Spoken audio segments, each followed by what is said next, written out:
Out of control. And we are live. Welcome to the Iron Lords podcast, episode number 63. And it's another glorious Sunday, and we are back at the round table on the Lord's Day. And today, the realm will rejoice. We have the debut of the E3 2018 prediction series, and Nintendo is first up to bat.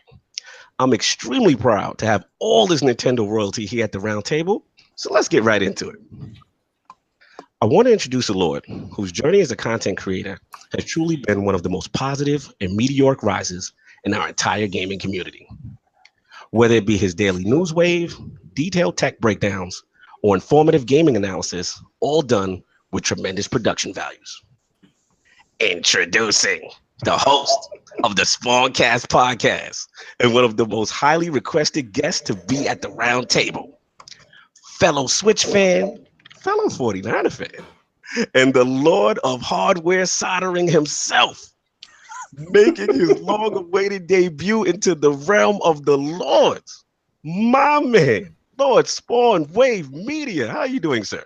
Good. That was an awesome intro. Thank you, sir. Thank you. It's a pleasure to have you, man. Huge fan. You're a lord at what you do, so it's only right that we show you the proper respect at that round table, man. You ready today? Are you ready for that? Oh yeah, I'm ready. Thank you. Thank you for having me. No, man. Very humble that you came on. And of course, we have another one of my favorites in the realm. This young lord is the originator of the movement. And along with Lord J Main, helped coin and popularize one of the most popping Nintendo terminologies ever, the Switch Gang. Low-key, one of the funniest content creators in the game, amazing developer interviews, and always has his finger on the pulse of the culture. Introducing the creator and host of the Press Start podcast, live from the 6 and making his return to the realm of the Lords. Look alive, my man, Lord Press Start KOFI. How you doing, sir? Yeah, it's good to be here. It's glad to be back. Shout out to the Iron Lords podcast, shout out to Spawn Wave. Yeah, man, I'm ready to talk these topics, man. That intro, man, I can't top that, man. That's something I can never top. Ready? That's my job.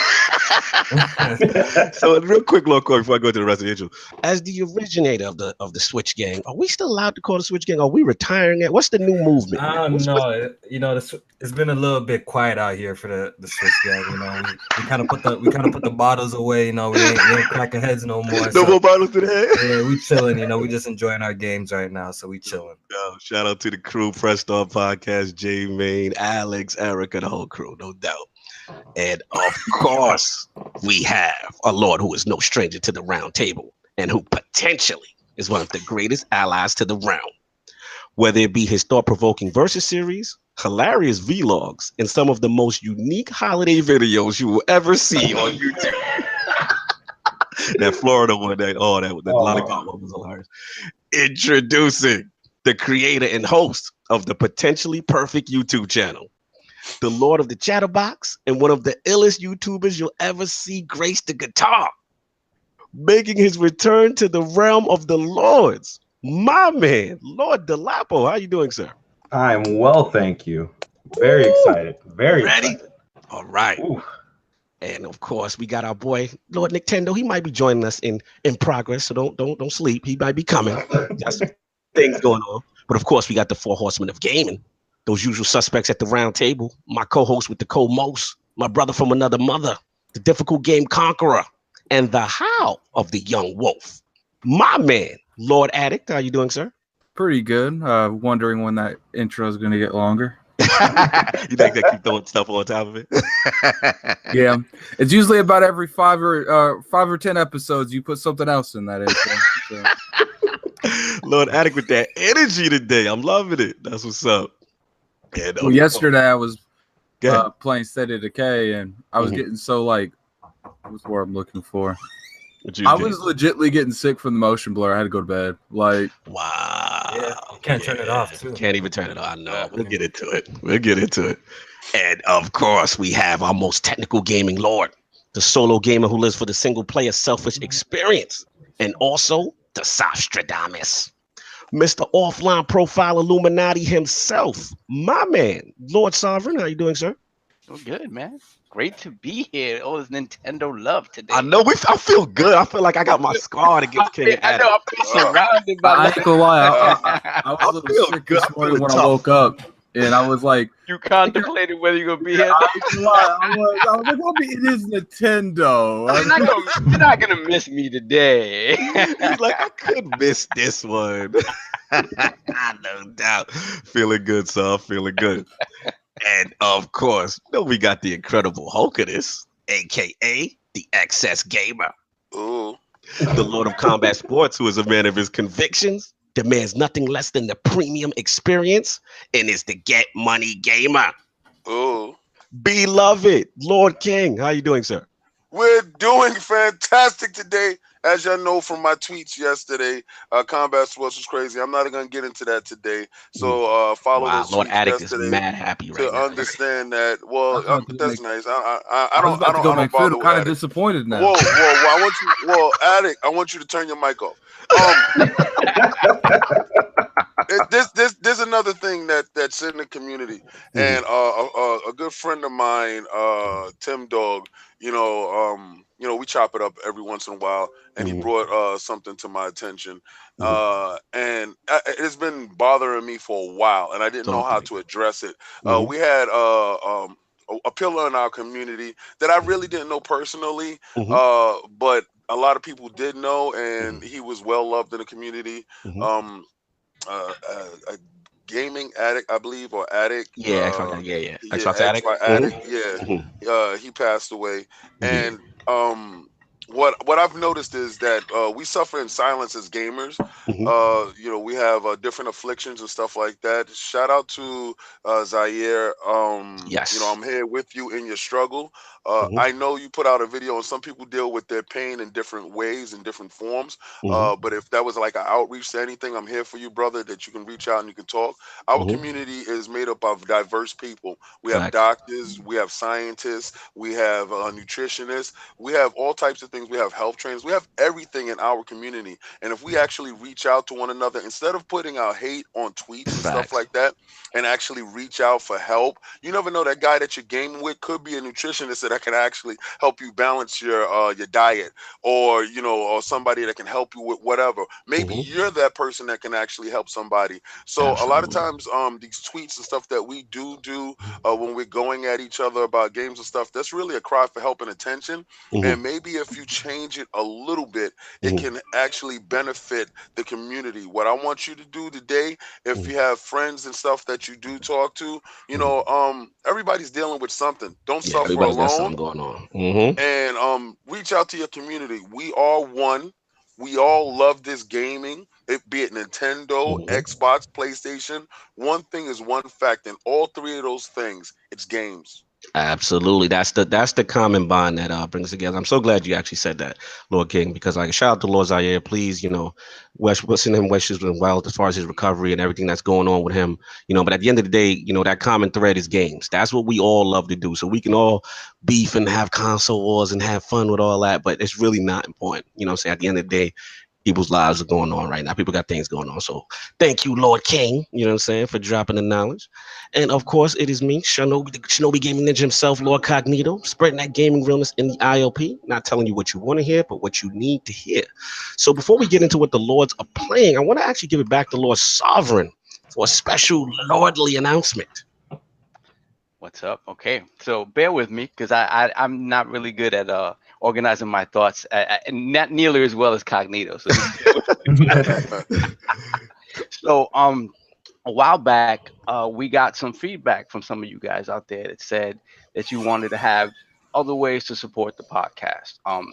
We realized that you guys coming here every Sunday to listen to us and support us, it's actually mind-blowing to me, because I'm content to sit here with my boys and just talk gaming, because that's what we do, right?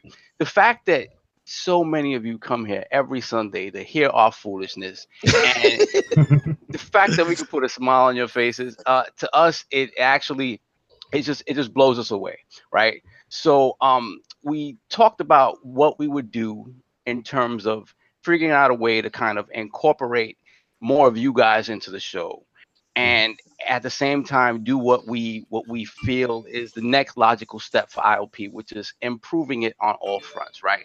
So we came up with a Patreon, and basically what it is it's just about us figuring out a way to get you guys more into what ILP is. Facts. Like giving you guys control of certain things, having fun with the funniest aspects of the show, and just basically growing ILP. And that would not be a possibility without you guys. Like the fact that you guys are here every single week is like I said, mind-boggling to us. And all we want to do is to improve that experience on all fronts. So basically, we're gonna launch a Patreon, and we're gonna do that today, right? And we're gonna do that in a few seconds. But the purpose of the Patreon is kind of twofold, right? What we want to do is, like I said, find ways to get you guys engaged in the show in funny ways and improve upon the show in that. And the second part about that whole thing is to improve the quality and the breadth of what we provide across the board, right? So as you guys have seen with our PAX coverage, with our upcoming E3 coverage, we're trying to be everywhere, right? And to that end, what we want to do is to be able to improve like our audio video quality, right, and things like that. And hopefully get some music intros and stuff like that. I may talk to my man Delafo about that. So that intro we definitely got to step that up. Yeah. And in the long term, just hopefully be able to give you guys even more content. Because again, none of this would be possible without you guys, and the fact that you guys support every single week. So we're gonna launch in a couple of seconds, and buttons been pushed. I pushed it. Yeah. Yo, you pushed it. So we're live. We are live. In the words of Lord Cognito, we pushed it. So guys, like any and all sort of suggestions, criticisms, bring them this way, man. Like, because we're new at this, we don't know. We did what we thought would be cool and funny at the same time. We focused. You'll see on some of those tiers, we focused on the most humiliating the king. That's what they focused on. They focused on giving you control over me. Yo, let me tell you something. I know somebody out there feel they really want to humiliate the king, and listen, take it easy. The links in the chat, guys. The links in the chat, guys. And again, just thank you from the bottom of our hearts for just being here. Whether you support on Patreon, you don't, whatever. We're just glad you're here and you're willing to listen to us. And we just want to improve that experience across the board. Thank you. Thank you. What's off? Appreciate it, man. Yeah, he said it all. I mean, the links in the description. It's up on Twitter and stuff like that. We're just trying to improve this thing, get better. Like I said, this is just an extension of our Saturdays from back in the day, just playing games together and having fun. No doubt. So we're going to get into what the Lords are playing. Let's actually start with our guest, Lord Spawnwave. What have you been actually playing this week? What games? Okay. I actually started playing the Onrush beta on the PS4. Nice. I liked that. That's pretty fun. There's a couple games we're reviewing that I think are under embargo now, so I'll leave those out. But then, I picked up Hyrule Warriors Definitive Edition yesterday. Ooh, nice. I tried it on the Wii U. I just couldn't get into it. Honestly, a lot of games on the Wii U I couldn't get into. So I figure I'll give it another shot. I think this has like all the DLC and stuff. So I'll give it another shot. So been trying that out too. Cool selection, nice diverse selection of games, real cool. Lord KOFI, what have you been playing this week besides BG and everything? Yeah, so I finally did end up playing BG. So I'm retiring certain games. Marvel vs. Capcom Infinite trash. That's installed. Madden 18. I'm sorry, VR fans. Trash. That's already taken back to It's an American football thing, KOFI. Come on. It's an American thing. Yeah, I know. If you guys don't know already, I'm Canadian, so we play with sticks over your pod. Yeah,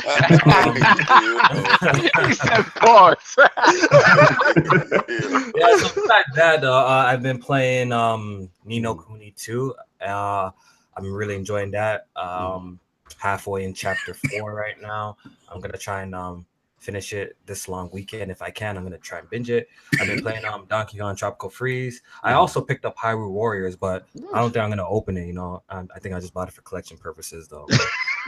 Oh, you becoming like you can become a collector now. Yo, that has become a very sad thing in our community, bro. I play a little bit of Street Fighter 5. What else? And that's pretty much it. All I've been playing of recently. So no doubt. And of course, Lord Delapo, whatever you've been got a chance to play this week, man. Well, I was finally able to get like a dedicated tower PC because I used to have an all-in-one. RIP that. So now I'm actually able to play PC games. I'm like, this is what 60 frames looks like. All-in-one guy. Thank God. Now I can get on your show. Yeah, right. I've been able to play games, and recently, like, it's just so amazing. I don't know that I can go back, guys. It's a hassle though, like getting it all together. But once you get it all together, I'm telling you, it's there's nothing like it. And so I've been going back. There's this Kickstarter game, Wizard of Legend. That one's really cool. It was like a little 8-bit or 16-bit thing, but that was really cool. And then just I've been trying PUBG. As someone who started off in Fortnite, I can't do it. I'm just like, oh, they're shooting me. Where's my building? I can't build nothing. Makes you freak out. It's crazy. Yeah, that's been awesome. No doubt, man. That's what's up. Nice little games going on right there. Lord Attic, what's been going on with you, man? What you been playing? Well, I've been playing Final Fantasy VII, realizing how much Square Enix is gonna mess this game up. I've been playing State of Decay 2. Oh yeah, I forgot about that too. Nice. Everybody, and then I ain't gonna lie, I'm gonna take a minute to take a moment of silence to realize that Kingdom Hearts 3 wasn't an actual dream. It was actually realistic. Because now it's looking like this game isn't an April Fool's joke. Is it starting to sink in now? I honestly think it's coming out this year, like low-key. Okay. All right, no doubt. That's what's up. Lord Sovereign, what do you get a chance to play this week? Oh yeah, so after finally just getting through this Patreon stuff, I can sit down and play it. I got that platinum. I saw that platinum and God of War. Very proud. Only my second PlayStation Platinum next to the Order 1886. So that was that. I played some more Donkey Kong Country Tropical Freeze. That game is fantastic. Like every single stage is different. Like and they it was fantastic mechanics. On the Wii U. I missed it there. I missed it there. Yeah, y'all some switched up guys, boy. Ooh, and on the Switch, I had to pick up, and Lord Cog will know about this. I picked up Baseball Stars. Wow, nice. Nice. Cognito knows. Like, if there were two things we did after school. When we were in like elementary and junior high school, we'd either go play Double Dragon or we'd go to the Wiz. Nobody beats the Wiz. And back in the day. And we played Neo Geo until they kicked us out of the store. And the game they always had. Yeah, only Lord King could afford it back then. So Cognito made me buy that stupid game. Baseball Stars. It's fantastic. You need to try it. $250 for that cartridge. Oh my God. Yo, shout out to real quick. Shout out to the chat already. Lord Spoonman, Jerry Tone. Thank you for the patron. Is it already in the patron? Thank you guys. Thank you so much. Thank you so much. Continue, Saab. I'm sorry. Yeah, so that was it. I mean, it was just fun to play that again. Just good memories. Unlike the bad dudes. I like that. Lord King, man, what you been playing, man?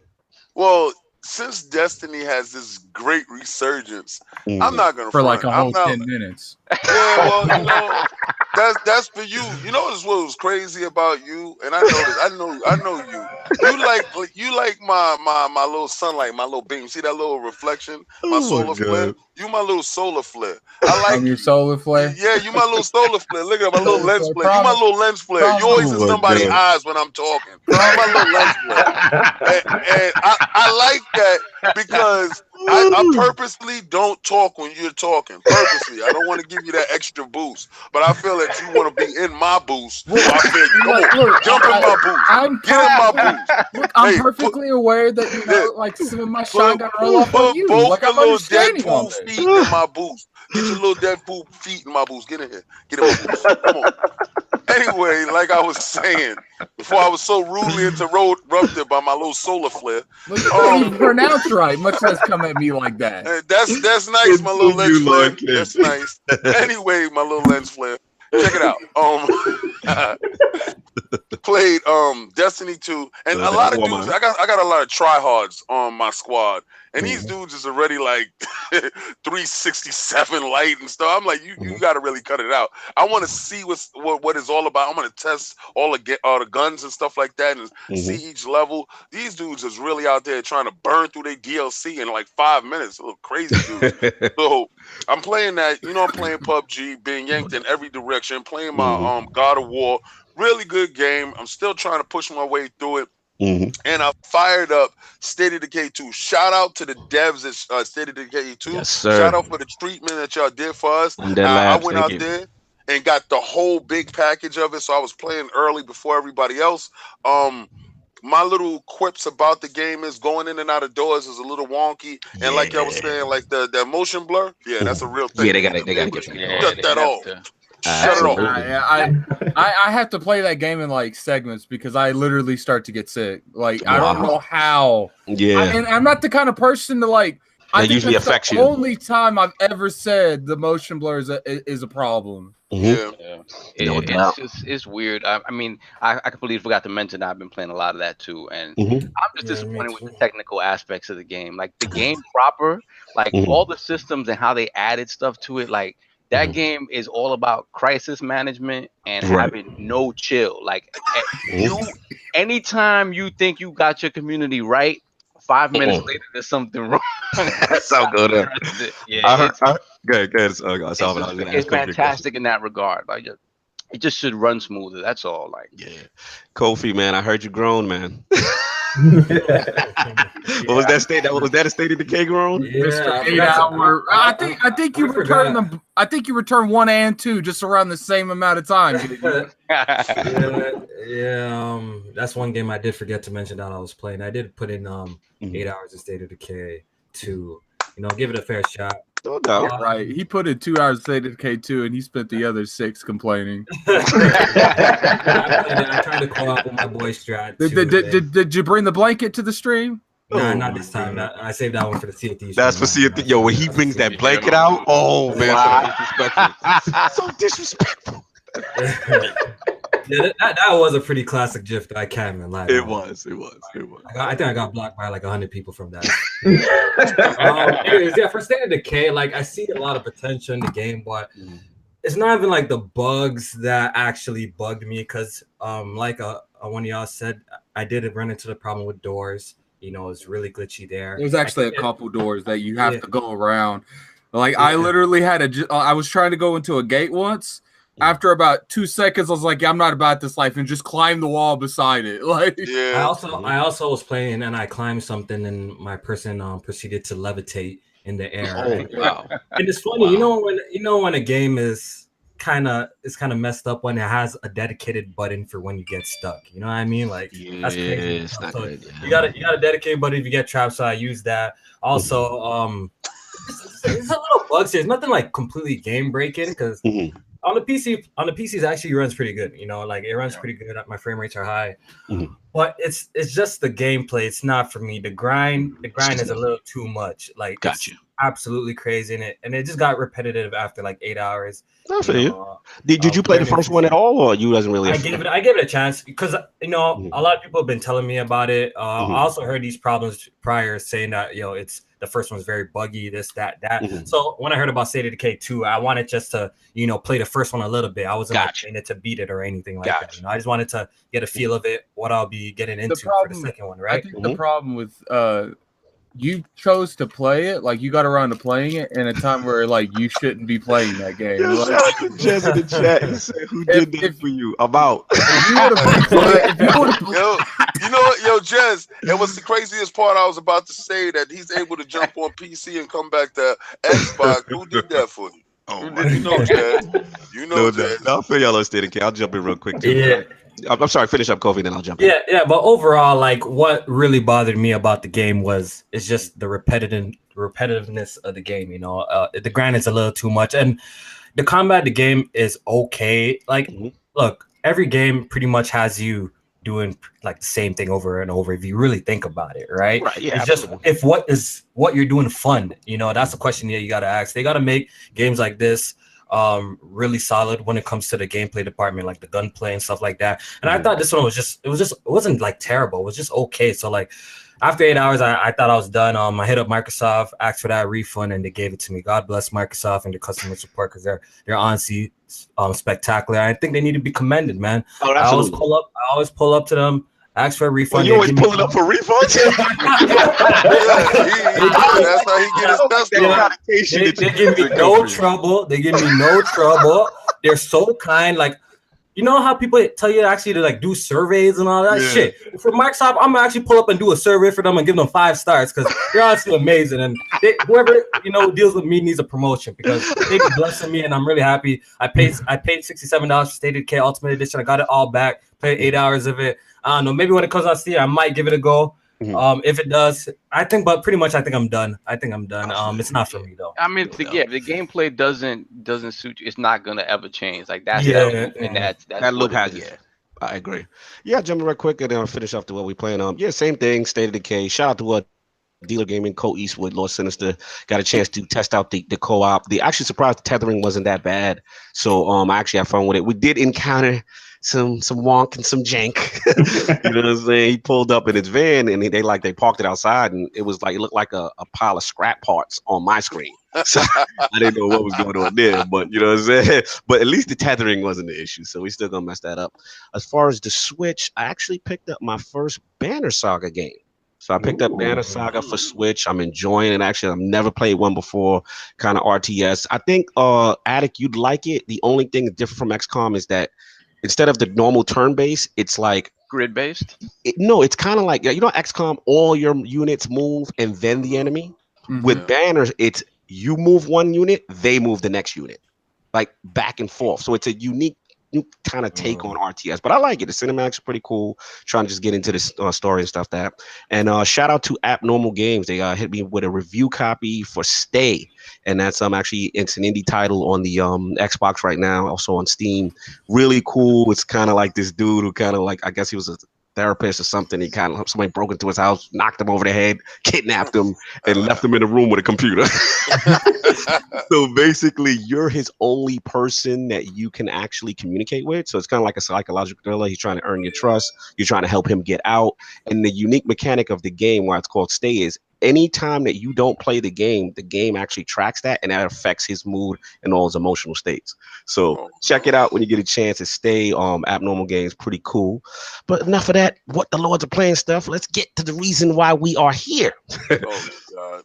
E3 2018 prediction series. Nintendo's in the building. We've got the Switch Gang family meeting. We got all the powerful royalty of Nintendo here. So we're going to start talking about what's going on. So basically, we're going to start it off with the statement. I just want to point out something. Kofi tried to tell me he ain't a Nintendo dude.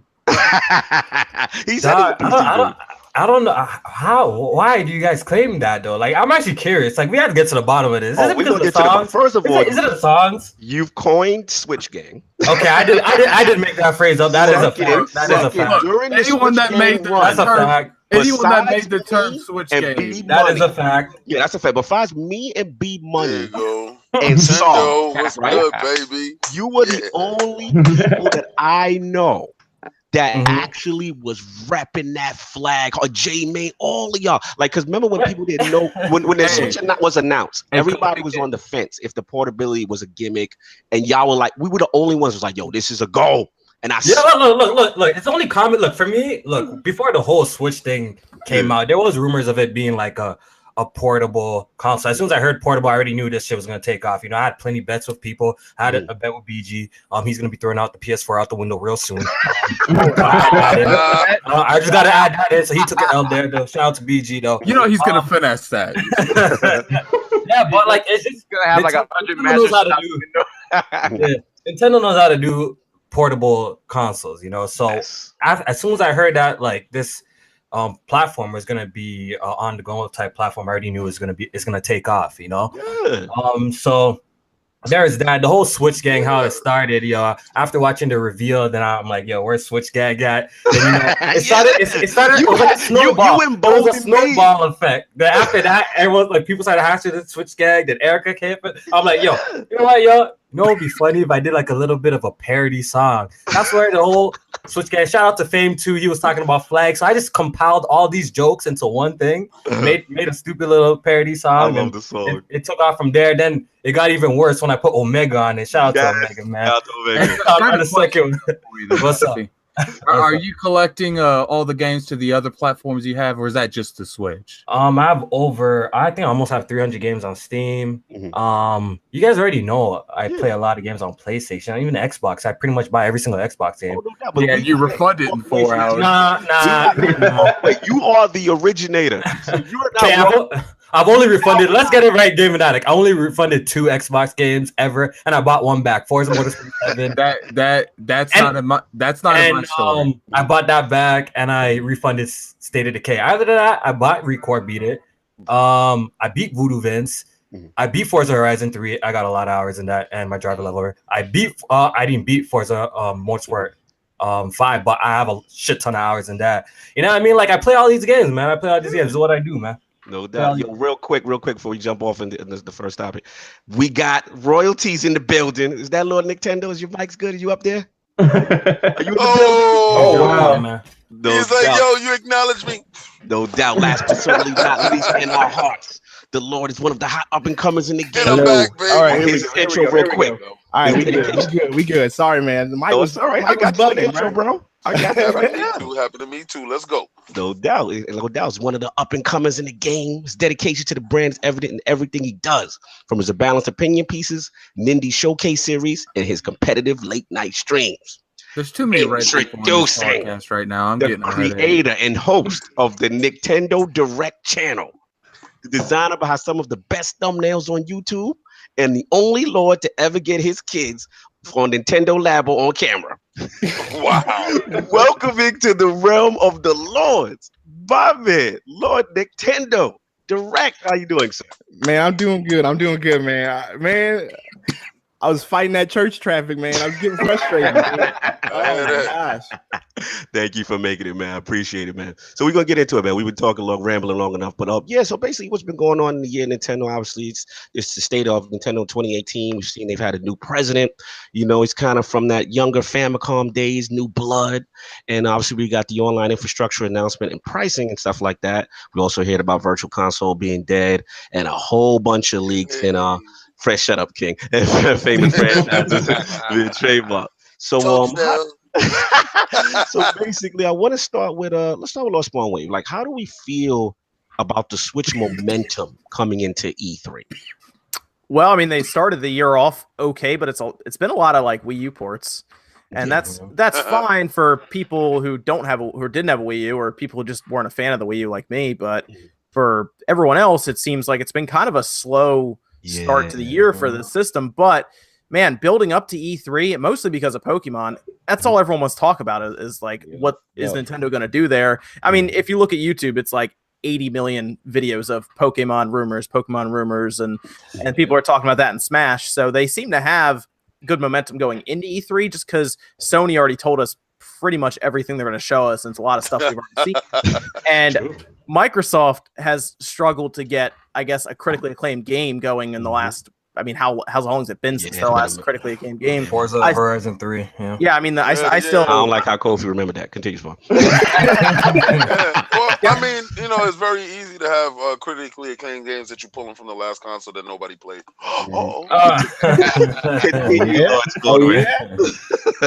But like God of War took over for the longest time, and I've played God of War for so long now, and I was ready for State of Decay 2 to come out and be like insane, ridiculous, and it kind of fell off a bit there when it came out, and people judge Metacritic scores like it's end all. But the fact that I talked to a couple people before reviews went out, and they told me that in a game with permadeath, their characters are falling through the level. That's a little worrying right there. So, all right, I guess a little concerned, Lost Way. But I was like, you know what? I'll Game Pass it. That's fine. Check it out on Tuesday. That's fine. But I mean, there are people, I guess, who went out like Kofi. You bought it for $60 or something, $50. So, you know, you get that, and it feels like an early access game. But, I mean, Nintendo has at least used games from last generation where, I mean, the Wii U did not. I mean, how well do Wii U sell? 13.5 million, and it's 4 or 5 years out. And at this point, it's pretty clear the Switch has an audience that's at least 50 to 60% of people who didn't have a Wii U at all. So, I mean, you look at the sales, and it'll tell you that Tropical Freeze outsold the Wii U version in 2 weeks in Japan. And I have a feeling it'll be at least in the top, maybe even top 5 in the MPDs.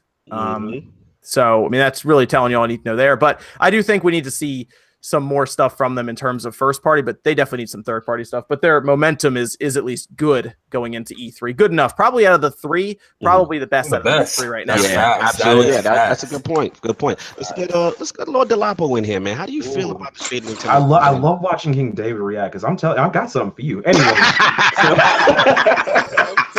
I'm gonna tell you right now, don't do it. Don't do it. But don't do it potentially. Don't do it. I think Nintendo. Whenever we always know that they always with the projections they always go under because they know exactly what they're gonna hit. The Switch, it's been no exception with that. All I know is that going into this, there's going to be something. There's going to be something. It's all about the discussion when it comes to E3. What people are talking about after, before. They've already got people's ears right now before E3.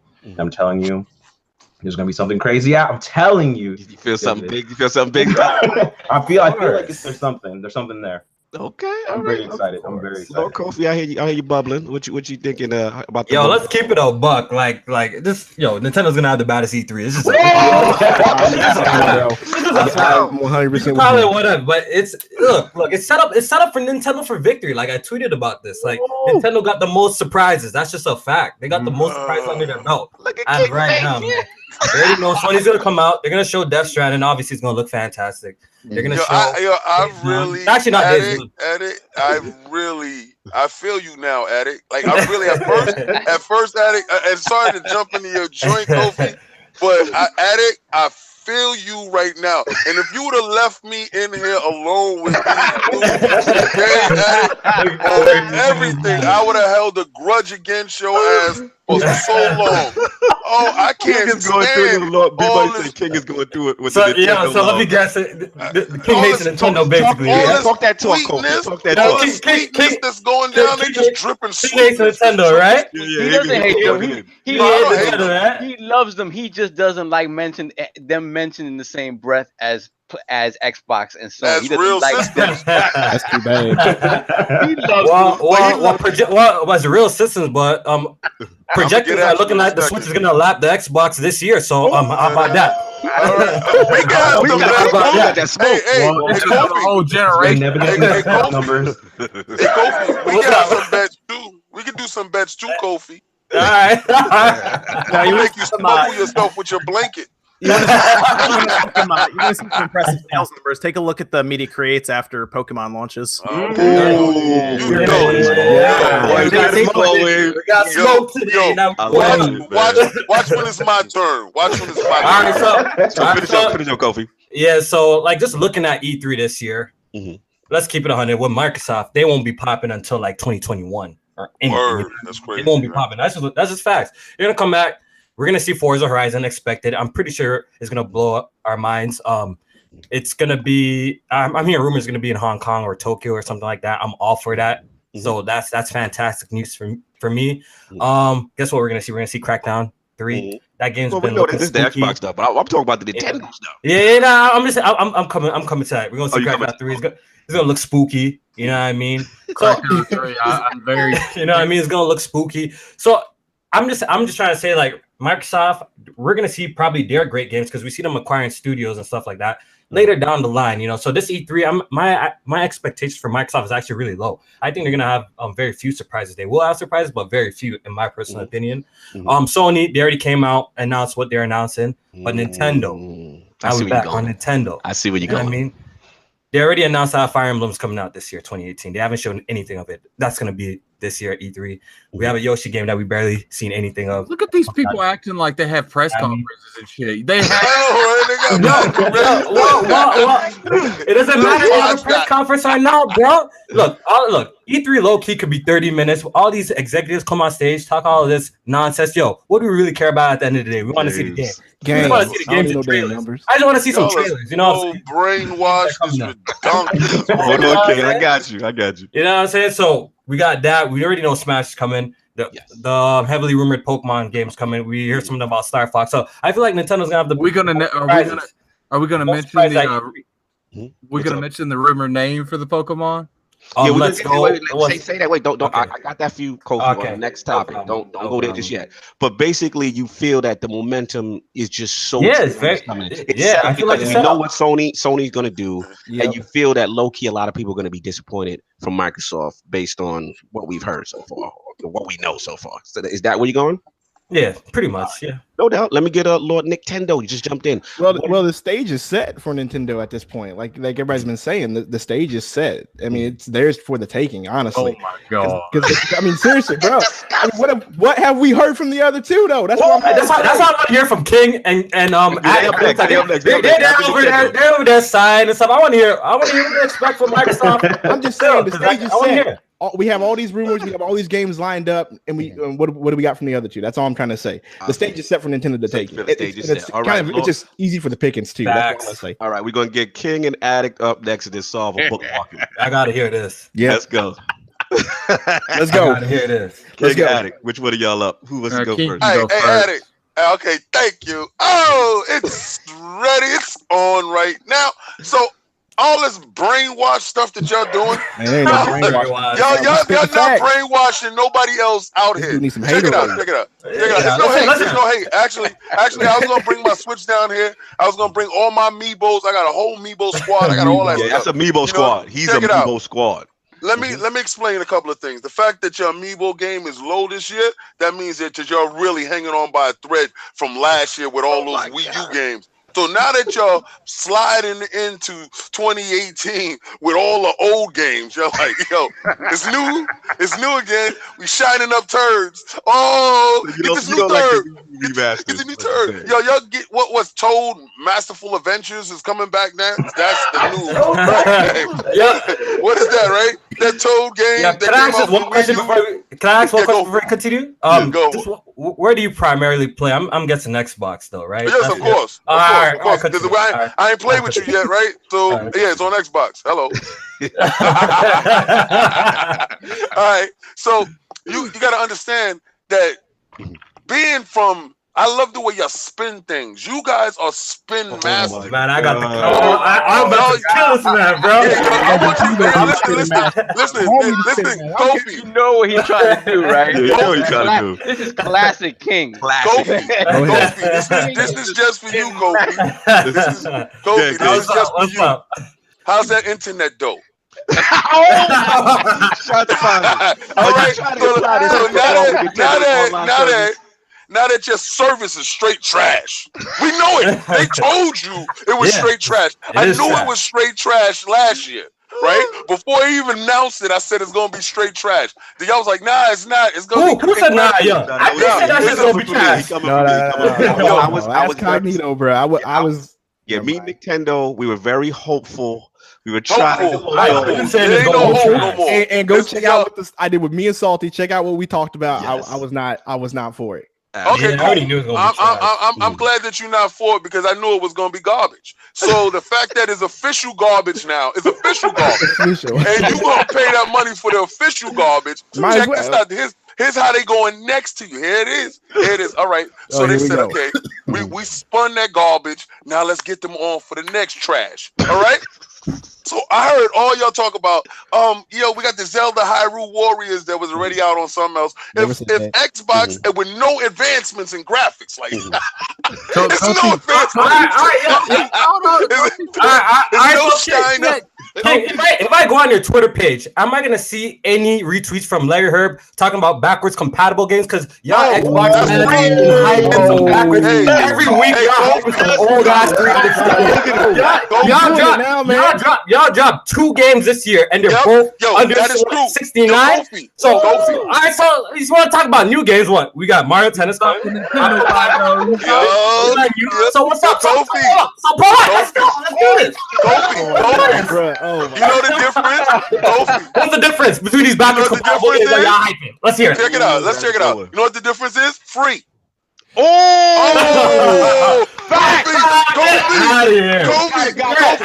You paid for that tropical free. You was like, oh, let me pay the extra money for that out of here. Bro, there's like 15 or there's like there's under 20 enhanced 360. You waiting. You right now waiting for old games. That's enough for that. That's enough. You're not. So King, basically what you're trying to say is that because of the fact that the Wii U games are being brought back out, but at a premium price point, as opposed they're paying the full price or more. They're paying the Switch tax. He got Switch tax. Like when it came out for the Wii U, it was like $39.50. Now they're like $69.95. I'm like, what? All right. So listen. Now that we got past that, your internet is straight garbage, right? So they said, all right, these are the games that y'all gonna be looking forward to. All y'all talk about is hope. Y'all got Jesse Jackson running your promos. Your joint is all about. I hear what you're going. My thing, we can't debate. We can't dispute the actual sales success of these titles being put out. So like a game like a Mario Kart and stuff, that all these games that kind almost 10 million, remastered on the Wii are showing tremendous success. Like even like Spawnway was saying about, what was it, the Donkey Kong Country? I mean, you got a bunch of people like KOFI buying it and putting it on the shelf, not even opening it. So So how do you know that's a bunch of people though? But bunch of people. I'm a collector. I'm a collector. All I need to see is one. Finish your thing. You admitted to your crime. All right, so don't sit here and try to back off your crime. Your crime is collecting. I feel.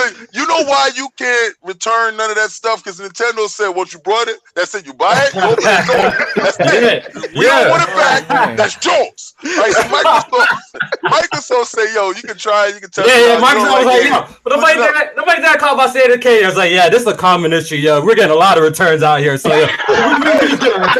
come on, this is common. Just take your money back. Because they know they should trash too. You didn't even open your game. You didn't even open it. You said, I know it's trash. I'm not even gonna open it. I'm just gonna collect it.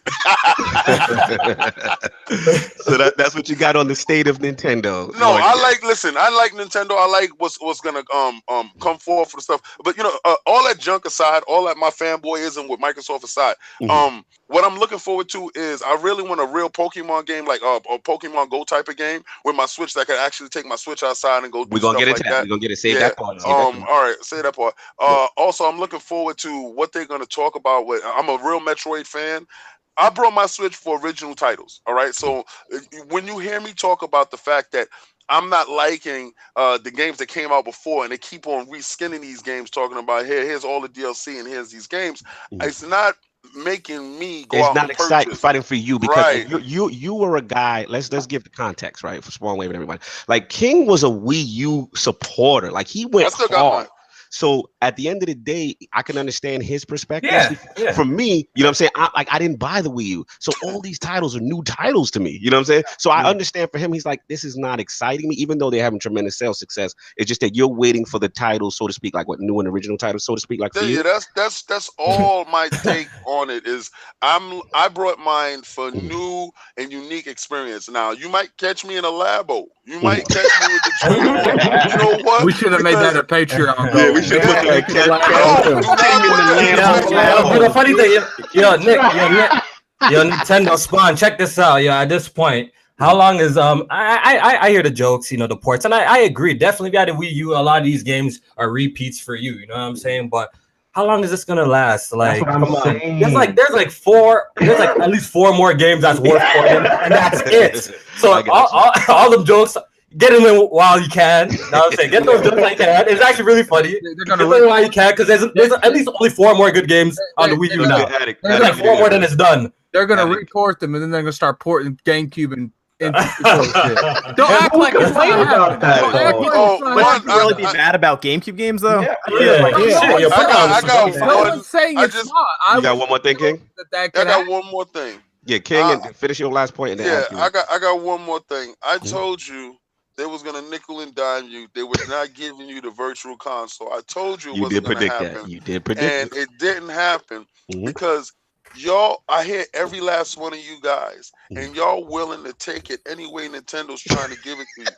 And so how though? Where? Problem. Because of the finesse with the virtual console not being there, and the fact that they're putting them on the eShop and basically making us pay for them, kind of in a remastered fashion. Yeah. So that's how I know King ain't paying attention, or I know he followed me on Twitter. I've been very vocal about how I think Switch Online is very trash. I'm pretty sure Gaming Addict could attest to this. You probably have seen me say this a million times. The way that they're implementing voice chat, I'm not going to phone app. Y'all can sit there and pretend like y'all can pretend like I haven't said anything like that.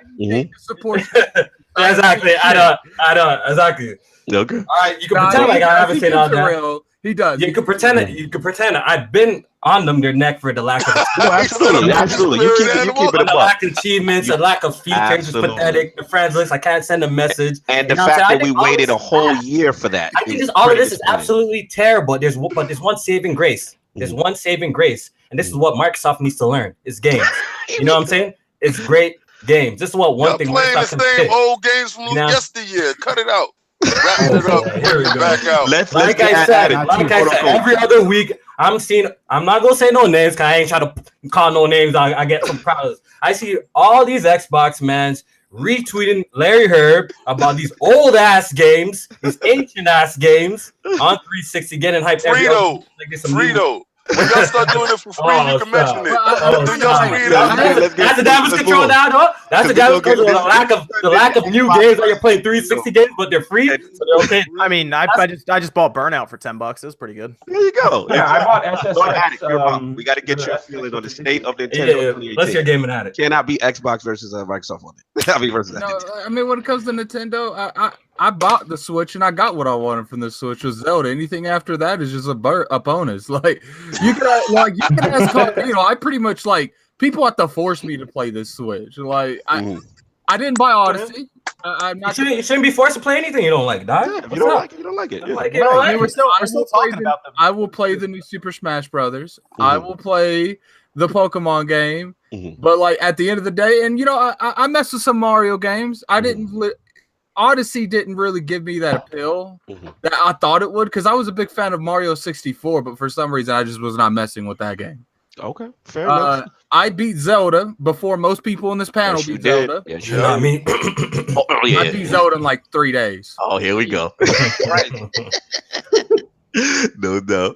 So I mean, so pretty much that's where your whole thing, Addict, is Zelda. I remember when Switch was announced and Zelda was announced, that really hit an emotional point. Because I told people when they delayed. Remember when the rumors come around that Zelda was going to get delayed? I said, but I'm not buying a Switch. Yeah, you told me so. Lord, that would be a mistake. You told me your exact words was they have to have Zelda on launch, and you did call that as far as the success of going on. I want to let Losov bookmark this thing. Wow, man, he was mad. Y'all cut it a little side. Keep on going, Addict. Go on in, man. Hey, Addict, man. Go on in, man. Take them gloves off, Addict. Get them. Oh, there's no gloves going off. Regardless, first off, when it comes to the whole Xbox thing, we don't know what anyone's announcing. I've been told to expect bare minimum. Let's not make this the Xbox. Well, we're not. I'm just going on what everyone else has been arguing in the podcast. At the end of the day, no one knows what anything's going to announce. Okay. Everyone keeps their cards close to their chest, but Sony this year for some reason. Right. No, fair enough. Okay. Kofi, tell me what that. Nah, but how many? Look. At this point, I know my relationship with listen. At this point, No, at this point, look, how many Microsoft times? How many times are going to be like, yo, wait till E3? You know, as at this point, we said this shit a million times. This is not the Microsoft. Wait till E3. Wait till E3. No, that's not the gaming addict anything. You know what I mean? Okay. Let's just. You know what I'm saying? I'm just responding to that. But how many times we giving them the? No, I'm just saying. How many times we giving them the benefit of the doubt? So that's what I'm saying about that. So I don't know why you're expecting Microsoft to do something. No, I literally just said no one knows what they're doing, and now you. All right, we'll return to this. KOFI with that smoke today. He's I'm glad. I'm gonna get y'all on Press Start Podcast. Yeah, I'm gonna make sure King and Gaming Addict is there, yo. I'm gonna be right there because I'm a chimney. I love that. Press Start Podcast and ILO Podcast pull up. That's for sure. There's a lot of hope for Microsoft fans going or Xbox fans going to Microsoft's E3. So yeah, I'm absolutely terrified to see Crackdown. I really want it to be. I'm really worried it's going to to be bad. I know. It can't look worse than anything on that Switch. Oh my God! Anything in any state that game look like, y'all can't do 60 frames. Y'all can't do move on. We're not. You're struggling right now to get the 720. I like King David. King David's lit. I like King David. I'm worried about Crackdown actually functioning at like a base level. I'm actually worried about y'all getting to 1080p. I'm actually worried about y'all getting past resolution gate. Y'all still at the door. Y'all talk about resolution, but when your games, but when your games be looking like N64 games, then who cares? Yeah, but the craziest part about it is y'all can't smell 4K. Y'all don't even know what that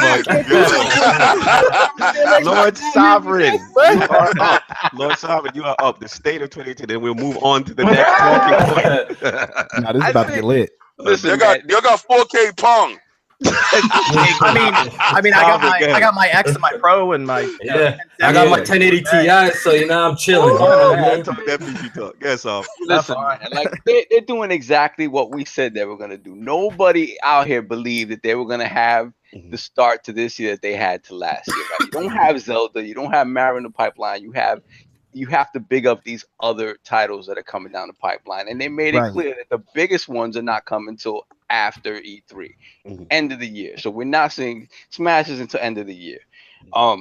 So I mean, they're right where I expected them to be in terms of like, I agree with KOFI when it comes to like biggest surprises at E3. I think they're poised to do that because you got to remember, like, let's look at the Walmart leak, right? Most of the leak stuff is mostly PlayStation stuff and Xbox stuff. Anything that got mentioned for Nintendo is stuff that we knew is in the pipeline already. They've always been the best at keeping stuff close to the vest. Facts. You know, who knows what we'll see in the next couple of weeks. I got a question though. How do we know they haven't pulled a Sony already and they've already announced all their games that they're going to be playing? We don't know. We don't know. So I guess we'll wait and see. Even if they have, with Smash. And if Pokemon is even playable, we're gonna it's a wrap. That's the next topic. We're gonna transition right now. Like Pokemon doesn't have to launch this year. If it's playable at E3, it's a wrap. Absolutely. Let's transition. All right. So obviously we know that there's been there's heavy rumors right now about 2 Pokemon Let's Go titles, like the Eevee and the Pikachu. If it's like Pokemon Go, I'll pass. Well, that's what the rumors are, you know, and there's supposed to be actually full remakes of Pokemon Yellow and heavily integrated with the current Pokemon Go, which may, you know, the one that not the AR one. But so again, the rumors that at the end of May, we're getting close to the end of May. So I want to get Lost Spawn Wave actually and potentially Perfect in it as far as like, what do we feel about these rumors and the impact that these titles go? So let's start with Lost Spawn Wave. What do you feel about these Pokemon Go rumors? For integration with Pokemon Go, I'm not really sure how they're going to do it outside of throwing the Pokeball because the Switch doesn't have GPS, it doesn't have a camera. I have no idea what kind of integration they would have outside of the throwing mechanic for the Pokeball. You're not going to go outside with your Switch and do much of anything, just like any other system, really, other than just play it portably, right? You're not going to walk down the street with it. Do a cell phone game. Shut up, King. Continue, Lord Spawn Wave. Man, how do we mute this dude? Yo, nigga's lit. Nah, he lit. I like that. Good. Continue, Los Boy. But you're not gonna do any of that stuff on the Switch. I feel like the integration might be some of the mechanics with that. Maybe they can share special events that they do throughout the year. Maybe if you sign into one and then the other, you get something. That's all I could really think of between them, really. And if they are going back to, if they're doing remakes of Yellow and everything, like people are talking, it's for old people like me and some of us here on the panel. That's why Pokemon Go like took over for like a month, where people were in the street with their phones and stuff, and they made an obscene amount of money. So they probably looked at that and said, you know what, we'll do that with the Switch. We'll sell probably 6 million Switches in a month just doing this. And then they're gonna pretty much take over probably November with that if it comes out, just because it's for old people like us. So I have a question, because I haven't kept up completely with this Pokemon Go fiasco, because the moment I was told it was Go, the rumor is Pokemon Let's Go. That's what they're talking. Is it not the standard Pokemon game? Listen. This is what I'm gonna give you guys my predictions real quick. Look, they already came out and said it's going to be a traditional RPG. They already came out. That's recorded. That's documented. Yes. They said it's going to be a traditional core Pokemon RPG. The whole people are freaking out because they said catching. There's a little line in the leak says, or the rumor, catching Pokemon will be like in Go. You know what I mean? So that got people absolutely freaking out. And it does sound spooky, but like Spawnwave says, the Switch doesn't have a camera. It doesn't have GPS. It's not going to do none of that AR stuff. I think the integration is, if you have played a Pokemon game before, after you weaken a Pokemon after a battle or whatever, you paralyze them, you put them to sleep or whatever. I think when you're actually throwing the Pokemon, instead of just selecting they're probably going to do like some sort of stupid like mini game or like that, just like in Pokemon Go. That's how I feel like the integration is going to be like. So I think some people are freaking out for no reason. It's rumored to take place in Kanto. Remake of Yellow, so it seems pretty interesting. We won't see how it turned out though. Shout out to Brap in the chat. He's saying that Backpack Castello from MPD said that Pokemon could drive the multiple in-home purchases. So do we feel that impact is from a buying standpoint of people getting multiple Switches in the same home? Will Pokemon have that kind of impact? I want to bring it back to Spawnwave for a second, because he was jumping in on this part. Do you think they would have that kind of impact? Yeah. When I was I used to work at several retail stores, and I would sell one family 4 3DSs or 4 2DSs, and I would sell, I'm not kidding, 8 copies of Pokemon. Wow. For one person. They would seriously drop like $600-700. You buy 2 versions. You buy both versions. That's right. Me. Like, I'm completely new to Pokemon, so this is gonna be something that a new experience. Do you ever pay attention to any of the Pokemon sales like prior to this, like with 3DS and everything? They're ridiculous. It's ridiculous. We're talking like 15 million by like January or February for both together. Damn, I think that's outsold Gears of War. Damn, jeez. Pokemon, KOFI, we got y'all now. Pokemon outsold. Got y'all. Yeah, I mean, got y'all now. They'll talk too much. I got y'all now. I got y'all now. The Pokemon fan base is like the most reliable fan. I mean, look at what Pokemon is. It's let's be realistic here. It's the same game consistently, most times over and over again. But they continue to buy it because they're such big fans of the series. They'll buy new systems for Pokemon. So when it does come out on the Switch, you're going to see an influx of 3DS owners. I mean, to be fair, it might be the same game over and over again, but it's always different in a lot of different ways. Like the Colossal Tower in Silver.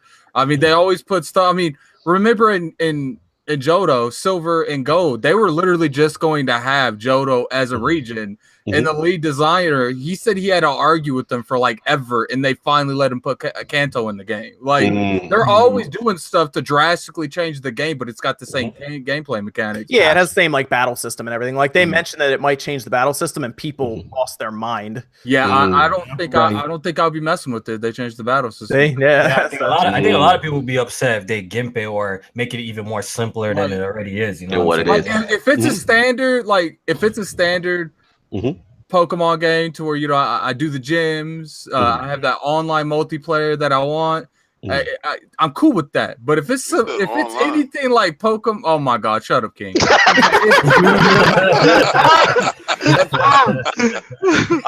one thing I've heard about this new Pokemon game is they're actually going to use the online at least decently well compared to the old 3DS versions. Well, I thought they were. Wait. You talk about like online in terms of the app? No, not well. I don't. I mean, you got a voice chat with the thing, so. It's they're going to probably do some things with online. I was thinking events, or who knows. I mean, people were thinking it was going to be a full on like MMO or something. But I do have for people who are curious. I just see some people in the chat. The sales numbers from Nintendo's Japan IR site for their investors. Pokemon X and Y, 16.2 million units. Wow. Pokemon Sun and Moon. And the funny part about it is these Pokemon games take a fraction of the cost to make these big titles make, and they make more money. And doesn't the new president also have some type of connection to Pokemon as well? Yes. Right? Yep. So let's get Lord Delappa with him, man. What do you feel about the impact of Pokemon? Also with these 2 rumored titles announced, the Pokemon Let's Go Eevee, Pokemon Let's Go Pikachu. As someone who's I'm a huge Pokemon person. Like in my desk right now, it's like mountains of Pokemon cards. Like I go in on Pokemon, and I'm gonna tell you right now, it does not matter what they call these games. That's what I mean. They could call it Pokemon crap and garbage. People would be like, crap and garbage. It's I mean, so as far as that goes, as far as the nomenclature, people getting upset about that, that doesn't matter. They're still not buying. So we shouldn't be worried about the names. As far as the quality of the games, no. I think for the development time, though, I think people need to scale back their expectations of what this game is going to be, what it's going to look like. I think it's going to be very much like the 3DS. Yeah, I think it's going to be a lot like that. Y'all not going to give like that? You think it's just going to be like a remake? I think it's an HD 3DS engine. I think that's what it's going to be. But Nintendo spent so long making these models for these Pokemons. I don't think that they're doing that all over again. I think they're just gonna HD everything like the 3DS version. That's why I'm to be honest with you. I just want the game to look like the newer ones. Like it don't even have to look any different than that. Fine. Like those look fine. Yeah, finish up, Lord Delappa. I'm sorry. Yeah, but I think the beautiful thing about what this new title could bring is that it really does. I know a lot of people will get upset when you say this, but it appeals to a lot of people. And the idea that the leaks do, I mean. So number one, if you say it's going back to Kanto, you've already got sign me up. Yeah, the OGs. Yeah, you got me. That's for sure. You got the OGs there. That's what's up. You got the newer the Pokemon fans with the elements of Pokemon Sun and Go, such as like the ride of Pokemon. If you're not part of the Pokemon fan base, you really won't realize like how important those were and how big a deal those actually were. This is new for me. Because of things like HMs and that kind of thing. So it really does have a broad appeal, and the fact that it's Eevee and Pikachu in the leak, people love Eevee. people go crazy for the Eevee evolution. When we have when this game comes out, we're gonna have some Iron Lords face each other. And I've never played a Pokemon game, so this will literally be my first experience. So I'm just with them. I played every Pokemon game, but the last one. We're talking like 100 to 200 hours in every one of them. Do you guys want to know why they're having this Pokemon Go integration? If you look at the revenue that Pokemon Go has made, it makes really a lot of sense from their perspective. Pokemon Go in its first 3 months, $600 million in revenue. Wow, that's insane. Dang. Lord Nicktendo, man, what do you feel? Pokemon, what's going on? Look, this has been the first Pokemon. This will be the first Pokemon that I played in a long time. I think the last one I played was on the Game Boy Advance. I can't remember which one it was. So it's been a long time since I played. So like he said, the rumors that they're going back to Kanto, like that really hit home with me. So that's what really has me jumping on. I'm just like, man, I get to go back to how it used to be when I was a kid. And so, I mean, as far as the whole Pokemon Go integration, like I gotta agree with KOFI. I don't think it's going to be anything too crazy other than they're just going to utilize the motion controls to throw the Pokeballs or things like that. I don't think it's gonna be anything too crazy. As far as the title, I'm pretty sure they're just banking off the success of Pokemon Go. Like if you hear Let's Go and you hear Pokemon Go, it's a sensation. So they're just banking off that. That's what I think about it, honestly. But yeah, I'm not too worried about it. The game's going to do well, and I'm pretty sure if it goes back to Kanto, I'll be in. I'm all in already. No doubt. Lord Sovereign, Lord King, will wrap this thing. Yeah, I mean, it'll be my first experience too. Like I was a little too old to really get into the Pokemon by the time Why are you guys even excited about this damn game? I'm confused. Because okay, this is what you guys get them solved. Got a bunch of old timers in here getting excited. They ain't never played. Get them solved. Because it's Nintendo. This is what this system did. This is what this system did for me. This is what your ass does not understand. You answering. Apparently not, because you didn't play any of it. It doesn't matter. So why? So you're mad that I want to play it now? Why you mad? I'm just saying that why you don't. You mad? Tell them why you mad. I'm just saying. How does it not make sense? How are you gonna sit here and be like, "Yo, Pokemon's coming at E3. You ain't played a Pokemon game. Shut up." So what's the plan for the first time? Like me, we're not allowed. Right, they're not allowed to be inside. We're not allowed to play it. Then why didn't you play like the 30 installs of the game? Because I didn't want to play them. I want to play it now. Okay, then there you go. Because honestly, the real talk is because the Switch is actually appealing to us. Exactly. Because it's portable. Guess what? The 3DS was too. Yeah, but I had a 3DS. But we don't like those. I had a 3DS and I did not. It's gonna be the same graphics. I didn't have a 3DS. So you might as well go and get a 3DS and get your game on. We good. We like it on Switch. We good. Continue. But I'm gonna get into that next. Yeah. Same way. I had a 3. That's the thing, though. You can't argue with me on that because I was there day one on all of this. All of this. Tell him how you feel, Saul. B-Money said, "Tell him how you feel, Saul." NES, SNES, the old nasty looking 3DS, old nasty DS. You had a 3DS and you never played Pokemon. I just don't get it. I don't get how you hype something up you've never played. I'm not hyping it up. What I'm saying is it's gonna run slipshod through everybody. I'm not hyping it up. I want to play it. I want to see what it is because it's on the Switch. I'm not hyping it up like all this the greatest thing. Keyword there. It's on the Switch. Right. So what is the problem with that argument? Ridiculous. You're saying you guys are ridiculous. Why is that a There's been 30 installs. You're saying it like it's an indefensible argument. Like I'm saying something that can't be defended. It's a Pokemon, and because it's on the Switch, now you want to mess with it. Yes, that's why the 6 is I don't understand why that's. Yeah, how is that? I think it's the same. The build up to like the first home console version of Pokemon has been going on for 15 years. Thank you. Educate him. That's pretty much why. Why is he mad that we wasn't there when he was there day one? He's mad we jumping in now. Ridiculous. You rip a hole in the Switch every single chance you get, and the moment we say we want to play something that you kind of like, you lose it. You have to lose it. No, it's ridiculous. How's it ridiculous? It's ridiculous. It is soft. You have no argument. You have no logic. You have no. How is it? How is there no logic to I want to play this game now? Disagree. Let's continue. How is there no logic to I want to play this game now? Disagree. We have to agree to disagree. So you're not allowed to purchase it when it comes. No, that's there it. You go. There you go. So continue, sir. What's up, Requenio in the chat? But now, seriously, about the impact of it, Lord Saul, like I said, it's a wrap. It's a wrap. If that game comes out this year, the game that you never played, gotcha. It's gonna be a wrap. My God. Hey, that's so funny. Like, I want to know what this stuff is wrapping up. I cannot wait to go next. All right, let me put this down. All right, so all the information that I've gathered from all of you individuals that eloquently put it on a plate for me to smash it and throw it on the floor. I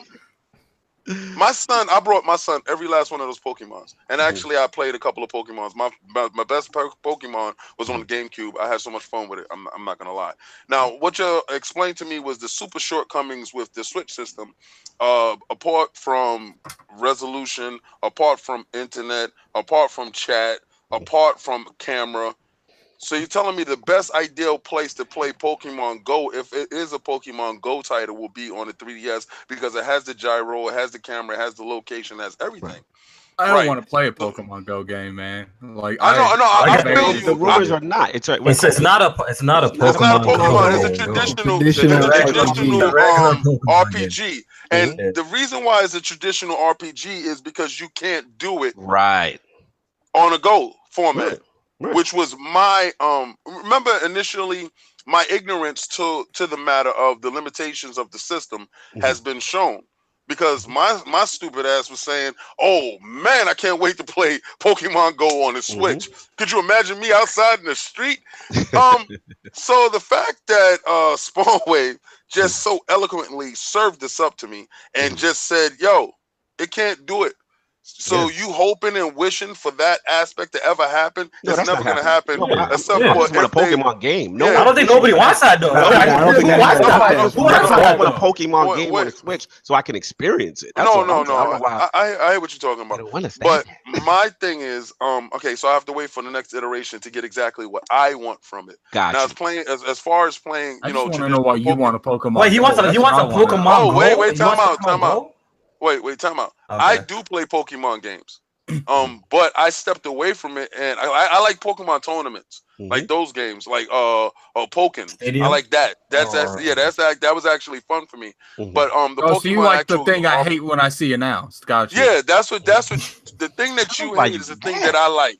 I like the actual fighting aspect of it and the actual growing of them, opposed to have they even announced the second one, or is it still the first one? It's still the first one. Oh, okay. So I'll get it for my son, and that will probably be a way for me to facilitate a purchase of a Switch for my son. You see, so you're gonna get the numbers. I don't play sales figures, all right. So I can't sit there and jump on top of 6 million sold and play 6 million sold. I can't do that. So that doesn't appeal to me. What appeals to me is games. Right. So give me the games, and I will play. So I don't care how much you sell in a month. Are you interested in this format of it being the traditional? For my son. Okay, for my son. Yeah, that's for me. Give me Pokken 2. And I'll be interested. No doubt. No, I'm with it, man. I hear what you guys are saying. That was like the biggest thing I would sell to is like a family, like a dad and their son would play Pokemon. So it was actually pretty cool to see that because they would all buy it and they play together. So I could see you're right. You'll see multiple Switch units sell, and then families will play together. That's a good thing. This house, bro. Yeah, he's already know your kids. I got 3 kids. All of them play the Switch. I'm gonna have to get extra ones just to play it myself. Yeah, so I could bosh it, man. I mean, you pretty much like we hear these rumors. They seem pretty legit, as far as this actually coming into fruition. Hopefully, we hear more by the end of May or at the direct itself. I'm just curious. It would be like I said, for a lot of people, they've never played a Pokemon game, and they do own the Switch. So this would be like 20 years and not play it. Oh my god! So anyway, I mean, they're looking for new people to play it. They're looking for people like me. Play. You know what I'm saying? So I'm definitely be interested to see what's going on. Gonna pick that up and drop it in a week. Hey, if I do it when it comes to money, as long as I paid, that's all they care. All right. Next topic, we're gonna focus. This is gonna be focused towards Delapo and Nicktendo. So pretty much, we just heard that the Star Fox spin-off competitive racing game has been kind of, and it's this is Retro Studios. So kind of rumors of a 2019 release, open world hub. So this has been very controversial because obviously we know Star Fox. Can I go first? I want to get Delapo and Nicktendo. Then you in. But so pretty much, we know what Star Fox has always traditionally been known to be, right? This, space shooting and that kind of thing. And now they're talking about almost like a Diddy Kong racing style with online boss battles and stuff like that. So these Twitter streets has been crazy. It's very controversial. People are like, why are they doing it? Can you change? I know Delapo, you had a great video, and actually you too, Nicktendo, about people need to chill out about it. So I want to bring it to you two both. Now that we're hearing about this and this rumor seems to be true, what you're feeling on it. I had to make a video to talk about this first. Yes. Yeah. You're not talking right now. Okay, let me go make a video. I'll be right back. Go make a video. Come back. No, I got you at it. But all jokes aside, let's start with Nicktendo. What do you feel, man, about this whole direction? I'm gonna come into this with an open mind. When I heard the rumor and I first thought, a racing game, Star Wars racing, I was like, that just Star Wars, Star Fox Racing. That just seemed far fetched. And then more details came out about the combat. It was going to be sort of like Diddy Kong Racing, and I started to get a little bit more comfortable with it. But man, I mean, it's going to be. I want it to be ambitious. It's going to be ambitious. It's going to be a change. But yeah, I don't know how I feel about it. Like I said, I'm just going to try to go into it with an open mind. Wait and see. All right, if it's a Diddy Kong Racing clone and it's just got Star Fox skins in it, I don't know. I'd be too happy about it. That's my big word. Fair enough, Lord Delapo. What do you feel? I know I saw that video. What you feel about this? Man? Are we freaking out? In the video is a Rare's track record. I mean, with what they've done before to Star Fox, and now we're over on Retro. Retro has a pedigree that, I mean, it's hard to match. So I'm just going to go ahead and say that right now. I doubt it's going to be a bad game, regardless of what it is, what it looks like. But I think Lord King said something really interesting in the fact that he likes Pokken. And that's not a traditional Pokemon game at all. I know. Facts. Exactly. And so what it means is that Star Fox once again, I just want to draw back to the video what I said about expanding what a brand means and what a franchise means. Mario isn't just the person who runs and jumps on Koopas anymore. Okay, he'll go and play golf, he'll play tennis. He's playing tennis soon. So, and at the end of the day, he can always go back and run and jump on Koopas, and no one ever questions anything. So at the end of the day, when Star Fox moves over to a racing genre, whatever it ends up being, it doesn't mean that your traditional Star Fox or whatever Star Fox is at its core is going away. It just means they're just going to be able to market it to more people, and more people are going to be able to enjoy it. And hell, you never know. If somebody's like, hey, I really like the Star Fox Grand Prix game. Ooh, what is the Star Fox 64 game? You know what I mean? They might go back and check it out. You never know just opening it up to you. So pretty much you have full confidence in Retro. I absolutely. Metroid Prime ended up being my favorite game on the GameCube. And there were a lot of good games on the GameCube, but that ended up being my favorite game. I bought it again, like Trilogy again on the Wii U. I bought the Trilogy on the Wii, actually. I bought it every time it came out. If it comes out again, I'm buying it again because Retro does something magical with franchises, and I am telling you, they are gamers at heart. They love what they do. They're artists. Facts. They are artists. All right, Lord Attic, since you couldn't wait to get in here, and then Kofi. Oh, now he's asleep. No, I'm here. I'm gonna buy this. What? Wow! I thought you was gonna come in hating. Wow. Now, did anyone? Am I the only one that played the last Star Fox? Something needed to happen. They didn't even make it. Oh my god! Wait, you didn't like running around your room with that big tablet? like people sit here like, you know, I like Blandrew. I've always said Blandrew makes great content. It's like if you look at his last video, he made a good point. Like there's not all you replace. Let's be real here. An actual racing Star Fox and what we get now as Star Fox isn't too much of a stretch. Like now, it's not at all. Like, and people who say it isn't, like, if it's like Diddy Kong Racing, there were bosses in Diddy Kong Racing. That's what they said. The rumor is that they're actually going to be online boss battles. And then here's the other thing. People are saying that, and Spawn Wave quote me because I know you talked about this as well. People are saying that what they've seen, that the graphics are rumored to be stunning. Like, I think that has a lot to do with the art style. Retro, if you look at Retro's games, they tend to get a lot out of very little when it comes to art. I think it has to do with their art style. Like Metroid Prime, if you go back and look at that game, it looks like a 360 game on the GameCube, and it runs at 60 frames per second. Facts.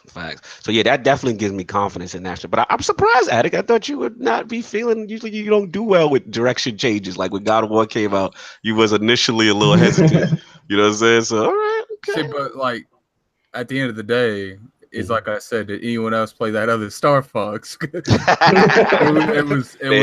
was bad. Lord Sovereign, then Lord Kofi as well. What about the one that the smaller add-on, Star Fox? It wasn't the main game. It was the other one that people said that they liked. It came with it. I forgot what the heck it's called. I don't know. You guys look, for me, Star Fox 64 was great game, short game. To see it in the racing genre and have it, I have confidence in Retro. I agree with Delapo there. Retro touches everything they touch turns to gold. I want it to be a mix of Diddy Kong and F-Zero. If you give me that F-Zero, I'm in. Because otherwise, it needs to really differentiate itself. Because otherwise, my thinking is like, why not just make a couple of Star Fox levels in Mario Kart or something like that? Right.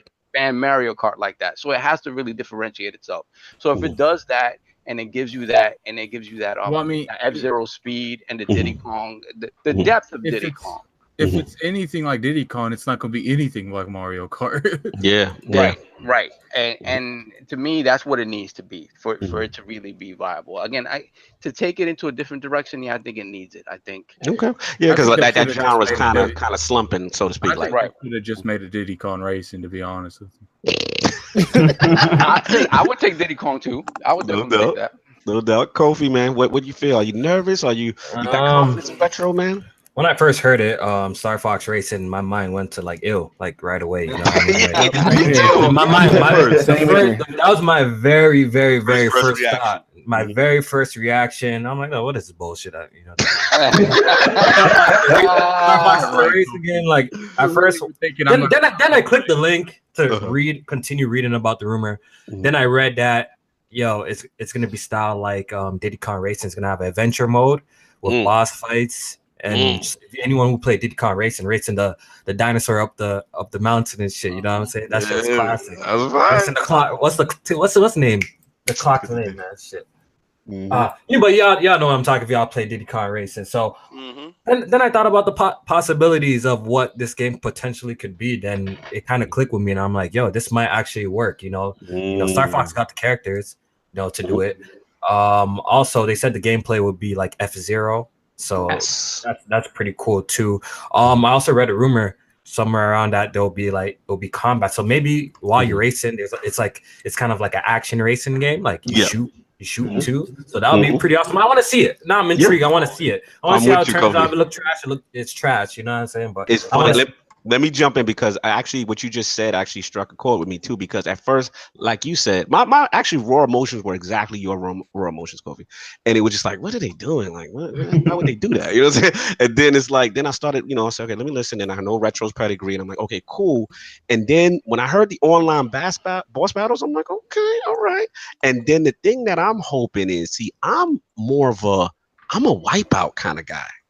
So I'm thinking if they even have some resemblance of that and that competitive combat and like almost like a wipeout style race as well, and you throw some like online battles, I could get kind of hyped for that, man. I ain't gonna lie. So I mean, it definitely, I want to see. I'm being open minded to it. I want to give them a shot, but ultimately at the end of the day, the only thing I was worried at first when I had the negative reaction, I was like, well, they already got Mario Kart. Why would you try to compete in that same space? You know what I'm saying? Kind of thing. That was you, Nicktendo? Yeah, that was how I was too. I was like, why do we need a racing game? You already have Mario Kart. Until I started getting details of the rumors of the combat and the online boss battles. And that's why I became more open-minded to it. Yeah. So I'm willing to see, the direction change. And like you said, I think what it is it's one of those Nintendo franchises that ultimately, it just hasn't done commercially what the others have done, right? We're gonna get a Pinkman Racing. Yeah. I'm gonna let you bookmark this thing. Oh, hold on. Let me put down my Switch 1.0. Oh my god. That Fisher Price tab away, man. Get him away. The thing is, don't disrespect your Genesis. This is where you come from. This is your DNA. All right. So all you gotta do is just remove the sides. That's what they do. It is exactly the same exact thing that you're playing right now with the detachable handle. Oh my god! But I'm psyched for it because it's new. I purchased the system for new stuff, so don't reskin me something and shine it up and tell me this is the same old new old that you're gonna get. I don't want that. I want new. So when they said boss battles, they said we racing, we're doing this. Oh, you taking it there? I'm taking it there too. I'm a purchase. But what I've heard from you guys, and I like it because it's different. It's in this sense, right?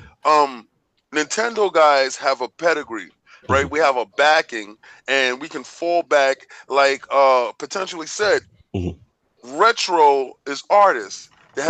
They never did him dirty. In that game, so he purchased it any way he can get it, right, all the way through. So when you have that loyal fan base that said we love your game to this extent, you got carte blanche and hope that it will work out, right? So you won't get a negative reaction. And I'm only saying this to talk to whatever Microsoft execs is watching this, right? When you build I know where you're going. Great game and great franchises, that carries over. Consistency leads to longevity. Longevity leads to financial wealth, right? So they aren't consistent. That's where the flux comes from. So being inconsistent allows Microsoft to falter. Like y'all said, y'all don't know what the hell they're going to do. Nintendo told you, we might have this, we might have that, but y'all hopeful. It's set, like you said, it's set up for them to win. This game is a perfect analogy to the fact that you guys know that the game is coming. They told you the synopsis of the game, and you're hopeful that the game will work out. Where you have a couple of few that said it's going to work out regardless because it's retro. Nintendo's built that wealth inside their stock, so you guys can take stock in that. And I feel it. I'm buying the game anyway because it's new. No doubt. So, King, I'm actually surprised this topic. Everyone's pretty much agree. I did not. I thought this topic was going to be mad smoke because people would be, emotional. Yeah. It's Wave. I'm sorry. Continue. Wave. Oh yeah. No, I mean, I'm gonna honestly, I'll say something that'll probably annoy some people, but honestly, if you look back in history, gamers' hot takes are some of the worst in entertainment. Yes, ever. I was just about to say that. And I could give you a ton of examples. Everybody on the panel now seems to at least like Metroid Prime or says it's a good game. In 2001, when the GameCube came out, and there were a lot of rumors online. I've been online for a long time. I was looking up codes on game winners back in the late 90s. Talk that talk, Here comes this studio called Retro Studios. Metroid, which was a 2D side-scrolling Metroidvania essentially back then, and it's gonna be first person. Everyone hated it. It comes out, everyone loves it, and now it's it's a franchise that people can't wait for. You come up to God of War, people were freaking out because there's no jump button. It's probably the game of the generation according to a lot of people. Absolutely. Look about Resident Evil 4. People did the same thing, and it's considered one of the best Resident Evils. And we have to give Nintendo credit. They tend to be. I won't go that far. Oh my God. They tend to do things that you would scratch your head and say, okay, why would they do that? And just kind of reimagine stuff. They're more ballsy in that respect, as far as the creativity aspect, whereas the others tend to kind of stay a little bit more in their lane. So it'll be interesting to see. But now let's get to the hottest part of this whole thing, what we here for. You know what I'm saying? And I thought the whole topic we were here for. What have I been here for? The real reason we're here for. So these predictions. So here we go. The mic drop segment. Now I want to bring this to the Lord's round table here. Are we going to do a bend the knee on this? Or? We're going to do a bend the knee on this one. So Lord Key's losing. Gotcha. This will be a bend the knee segment. There goes my solar flare. So pretty much, I want to get everyone's take. What does the Switch need to do to drop that mic at E3? You know what I mean? Like, what is this? It doesn't have to be a singular thing. It could be a bunch of things. What comes to your head that they need to do? If they do these said things, it's over. And I need Kofi's energy right now. My guy, they already set it up, man. Look, all they gotta redo is reveal Pokemon and Smash, and a lot of people is gonna be happy. That alone, those are big sellers. I thought people want new games though. Oh yeah. It's funny how these Xbox that you and Kick talk about new games, but y'all buying every single Forza. Look, y'all been making the same 3 games for like how long now? Come on, let's cut the crap, man. I'm hearing a lot of y'all say new. How y'all been Xbox fans for this long? It's crazy. I just want to know, like, what happened in this? No, but tell me if I'm lying though. It's literally tell me if I'm lying though. You go from a 3 to an 8 in a second. That was the easiest way to trigger. Like, I didn't even mean. I triggered you. You triggered. He thought I was gonna jump in, so he was saving that for me. But I dodged that bullet because that bullet was mad whack. Kofi, you got better than that. That was a mad whack bullet. You got better than that. So Kofi, just those two alone. I think those two will be enough. But I think we're gonna see Metro Prime, at least a trailer or something like that. I'm gonna give it to the rest of the Lords first, then the guests. So let's go with Saul. I need that drop the mic, man. You better not say Pokemon. No, Pokemon. Yeah, Pokemon Go. No, I think the drop the mic moment. I mean, for me, I don't know if it's a drop the mic. I think we get a 2D Mario Brothers game, and it's called Super Mario Brothers 4. Oh, no, God. It's called Super Mario Wii. The Wii U, the last one, reskinned. That's what it's called. But it's called the last one that y'all didn't play. I think most people. I mean, I had the Wii U at launch, and it was a great game. But I think a lot of people were not happy. They're not happy with the art style with the new Super Mario Brothers series. So I think, like, to appease that, It's been so long. Imagine adding a 2D, 2-player or whatever regular Mario, a classic Mario game that says Super Mario Brothers 4. That would be, to me, I think the nostalgia just would run rampant, and that would be like, I think it would be. It would sell even better than Odyssey. Yeah. There we go, playing sales. I don't know if it's a $60 game, but I'm not getting stock options off of this stuff. Lord King, I need next. What actually would entertain you that you'd be like, wow? Anything new. Yo, listen. You know, Kofi, I love the way that you was like, yo, you're a Microsoft fan or whatever. I'm a Microsoft fan, and this is the real thing. I'm a Microsoft fan because we have real internet. All right. So listen, Kofi, that's how you shoot a gun. That's how you shoot a gun. Before Kofi takes over, screams in the mic and stuff, I do want to say something. Okay. Like, what's up? Why are you in my segment again, Sunshine? Look, this is for you, man. This is for you. Why are you in my spotlight? Why are you let him get his shoulder flare off and then give it back to you. I gotta let him get it. Go ahead, solar flare. Look. I just want to say that you guys have to agree that when it comes to the 3 big platforms, for some reason, it's never demanded for new games on Nintendo side. I'm sorry, like it's just not nostalgia. Like, it's not.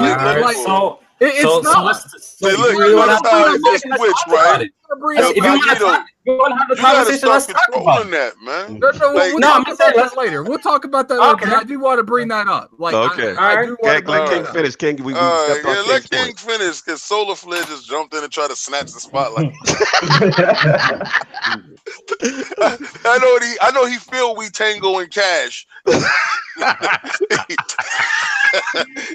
trying to do what do they do a buddy cop movie. I want them to be so just new type. That's something new.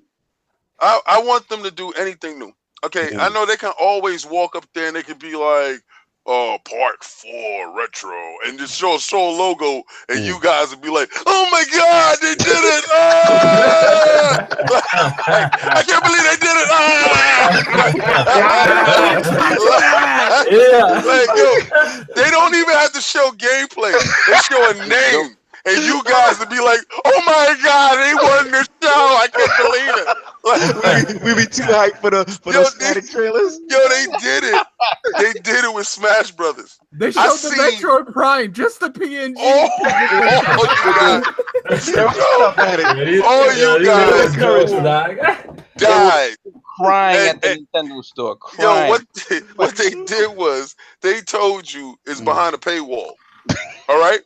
So you want this game, right? You want this Smash Brothers, but you got to pay the $20 to get in. But does it come with game chat, sir?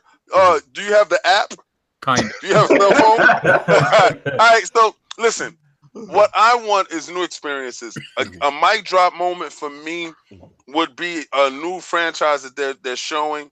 And I know that I'm going to get some fun out of my system. My system sits there, to be honest with you. Okay, so even some support, some hot support. Get some hot. You saw when we was at PAX. You saw we was at PAX, and I wanted those amiibos for Shovel Knight. You listen. I'm going to support when it's something different. When it's something I can't get from my. Once the amiibos don't have cheat support. Yeah, well, the thing with you is, Addict, my solar flare. My solar flare. I love the fact that you like to jump and you like, I'm gonna get some spotlight. I love it. I figured you out right now. You're my little Rubik's Cube. I done got all episode of IOP we're on, and you just figured that out. Oh my god! Continue, finish up. We got moving Addict. All right. So the thing is this. Where y'all looking for nostalgia, I'm not looking for that. All right, I'm looking for them to push this next game to the next generation and to see how we're going to use this Switch in its unique ways. It's very unique. I know we got Labo, and I know people was hating on it. I know I had a lot of jokes about it, but that's what I'm talking about. I'm talking about pushing the industry into a different direction. So my mic drop moment will be something that pushes the industry into another space that we haven't been in yet. Lord Addict, since you've been unimpressed with Nintendo for this segment, what do they need Super Punch Out? Oh yeah, no doubt. I'm exactly the opposite of Lord King. He don't want nostalgia feeding in his. I want to be on that nostalgia Kool-Aid. Okay. Really? The same people, the same person who laughed at us about a PNG Metroid. Oh no, Really? we were discussing showing something someone, but not necessarily the game itself. Like, look, I have a PS4, an Xbox One, and a PC capable of playing shit. Okay, I can play anything I want. But why I bought a Switch for they games? I don't like games like Splatoon. I don't care about. Like, I just don't like the majority of the games they make don't interest me. So what would interest you? What would they do? That Pokemon that's not that Pokemon Go bullshit. Language. It's whatever. Then they need to start making Pokemon Go. And they give me that. They give me that Mario Party, whatever number they are. Okay, all right. And they give me that Super Smash Brothers and actually put new characters in it, which I'm pretty sure they will. You know how they do that. I'm cool. So the nostalgia thing is really not an issue. Like, you actually like it.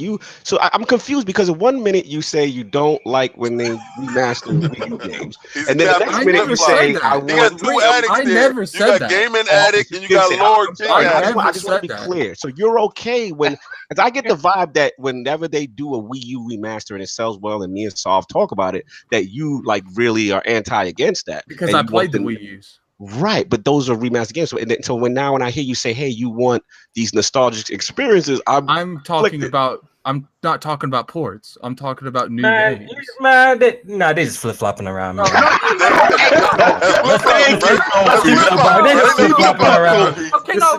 are the same mans I'll turn around and hype up backwards compatible on Xbox. What are they talking about from new stuff?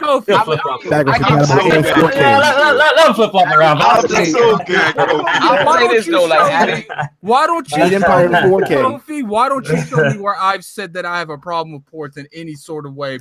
I'm just saying in general, man. Same reason I copy this. See that. I want to see that. Yeah, so I need this in my life. I also want to see where I'm hyping up switches online too. Show me that too now. I'll show you that. When did I ever say that? Exactly. All jokes aside. But you would be cool. You want that Smash. You want that? Let me clarify again. Look, when they keep announcing stuff that I played on the Wii U or I have no interest in, I don't have no interest for it. Okay. But when they give me a brand new Super Smash Brothers, I'm cool with that. They give me a new Mario Kart, I'm cool with that. Well, Okay, I actually did buy Mario Kart 8 because that was a great game on the Wii U. But that's like the only game I bought that came from the Wii U era. All right, cool. Fair enough. Let's get the guests in. Lord Delapo, what's that mic drop, man? What do they need to do for you? So I'm gonna try not to piggyback on other people here, but so I'm gonna go with, I'm just gonna title it "Third Parties You Didn't Think Could Run on the Switch." So I'm talking like, because they didn't announce, Call of Duty. Boom, Call of Duty. What kind of Call of Duty? The first one? But you know, not the new Battle Royale one, right? Not the new Battle Royale one. You're not doing that. You know that, right? They're gonna bring Black Ops 2. You know what I'm saying? They're gonna bring Black Ops 2. That's what. There's that rumor of Modern Warfare 2 campaign. Maybe that comes out. Yeah. Because they already said they're not bringing Blobs 4. Yeah, they did say they're not bringing Blobs 4. Yeah, I saw that on Small Wave last night. So I'm sorry, the nobody wanted. No, I mean, like, anyway, we've been surprised by what they can get on the Switch before, but Bethesda's been really good about that. Just showing us, hey, you guys, like, it's still early in the console's lifetime, so we know that games tend to get better and they look better and things run better as it goes on. And I'm actually I'm still surprised every time they announce something like that. The second they said Wolfenstein, I was like, no way. Yeah, I thought they'd blow up. It's like biggest proponents, and I was like, no way. But people are, people are playing it. And they're like, hey, it runs. It's good. So I'm really excited. Listen. I knew King was gonna jump on it. I'm not jumping on it because it jumps on itself. The fact that I had all these opportunities to play it before, and I waited to play it on the Switch. And you just played yourself. Oh my god! But you know what? Weren't you the one telling people to go buy that game? Oh. No, not you. I thought it was Addict. I was about to say. Yeah, exactly. Continue. Addict. When did Addict say this? Not Addict W. I don't tell people to buy shit on the Switch. No, it's probably Anchorman. No, not on the Switch to buy Wolfenstein. Yeah, it was Anchorman. It was Anchorman. Oh yeah, I'm the Anchorman. biggest anti-Wolfenstein gamer on this podcast. Either way, it doesn't matter. There's an audience for it, and there are people who are waiting. The same thing with Crash Bandicoot. There are people who waited to get it on that system, and the fact that we're going to experience it all, because it doesn't make it a bad game, that it didn't sell well. I think it's time to sell well on the Switch. No doubt. All right, so that's cool. Lord Nicktendo, what do you need, man? Mic drop. I mean, I don't really need too much because I mean, all these rumors is just too much. I expect the mic drop to be Pokemon. I expect them to announce that not to be the mic drop. What I would like to see is these rumors about Fortnite. I want to see if that's a possibility. You stole mine. I want to see if Fortnite that's a possibility. These rumors of Fallout. I want to see if that's a possibility. And that's really it. Also, this whole Punch Out rumor, that's one I'm also looking forward to. But I think the whole mic drop's going to be Pokemon. I mean, we all know how they do the directs. They start out with whatever, and then they have some big surprise at the end of the direct. So that's going to be the mic drop moment. But I'm wanting to see if this Fortnite rumor is a possibility in the Fallout. That's what I'm looking forward to. No doubt. Lord Spawn Wave, let you anchor this thing. What do you need? That mic drop moment. I think if they're gonna, I guess, do a mic drop moment like that, they need to pretty much rely on themselves again. Third party is so hit or miss with Nintendo. Even if you get it, it's not going to be like what you get on the Xbox and the PS4 in terms of visuals and everything. So if I had to something Nintendo would do, they would have to take 2018 and just cover it in first party titles. And we already know about a lot of them because they said E3 is going to be a presentation for all 2018 games pretty much, and then they would follow up with a direct later. So if I had to paint my calendar from July to December, I would say they'd probably bring over Mario Maker in July. Just because they're doing Wii U games. Yeah, everyone's gonna buy that. It was super popular on Twitch, and I'm definitely buying that. That looked fun. Yeah, you can either do Mario Maker 1, bring it over, or you can just do Mario Maker 2. I don't really know how you make a sequel to that game though, because you're just building Mario levels. Yoshi in August, Smash Bros. September, Fire Emblems October, Pokemon November, and then you finish up the year in December with actually what is one of their best-selling franchises. I don't think a lot of people realize this. You finish up the year with Animal Crossing. Whoa, I forgot about Animal Crossing. Okay. That's a death blow right there. King is having a stroke. King is having a stroke. This dude literally said, "Yo, I'm done. I'm really done right now." Yo, okay, you know what? Listen, I gotta call fraud on Cognito. I gotta call fraud on Cognito. I'm calling fraud on you. I gotta call fraud on you. No, I'm not gonna stand for this no more. I don't think enough. I gotta call fraud on you because I can see where Attic was going with it. Like, why y'all all? I can see that. I can see it now. When you that I'm excited for it. No, you're not excited, and I'm cutting this out right now. You're not excited. Yo, he just sat there and said Animal Crossing, and he said, "Ooh." Like, no. If nobody goes, "Ooh, Animal Crossing." Wait, how much Animal Crossing? New Crossing sell though? Here's the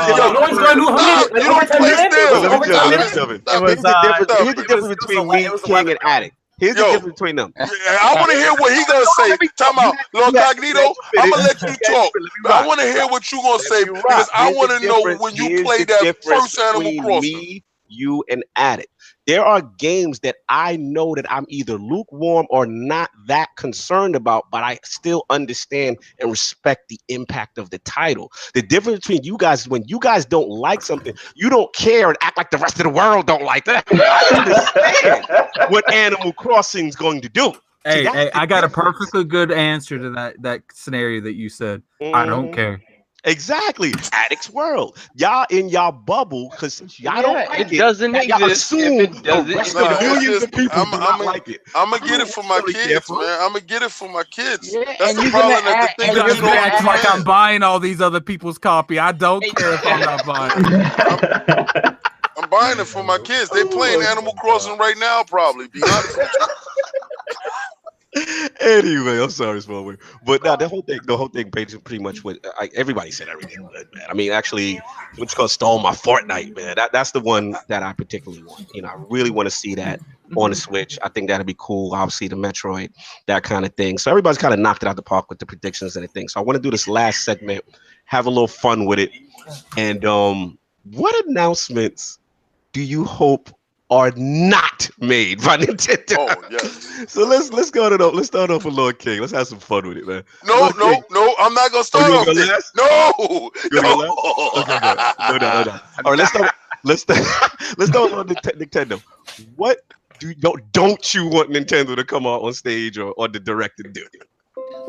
Oh man, I don't want them to tell us more about this online app. I want them to bury that thing. That's the first thing. Like, don't come out and talk about this online app. You get, oh, look at this. You can check your Splatoon stats and your Smash stats and all that stuff. Yeah. Leave that to you can message people on this thing, man. You can message people on them. You can hit that button in the invite. You can do all this. No, don't show it. I don't want to see it. I don't want to hear about it. I don't want nothing with that, bro. You know what's gonna come on? I love you, but come on, man. This online app, don't talk about it. Don't show it to me. Nothing. Integrate that in the Switch. That's it. That's what I don't want them to do. I need some more laughter. Lord DeLaufo, what do you don't want them to do? Come on, DeLaufo. What's the worst thing they can do for you? I personally, I just want them to stop with the B team, like the B team characters, the franchises. Yoshi, come on. You don't want that Yoshi line. The disrespect to Yoshi. I just think it's early to start throwing the B squad out there. You know what I mean? Like when you're on a roll, you gotta keep keep LeBron out. You know. So it's that kind of thing. They're really slowing. It seems like they're slowing down a little bit. But I know it's not completely true, but it seems like they're giving off the air that they're not putting their their A game out there right now because they're trying to buy time or something. But gotcha.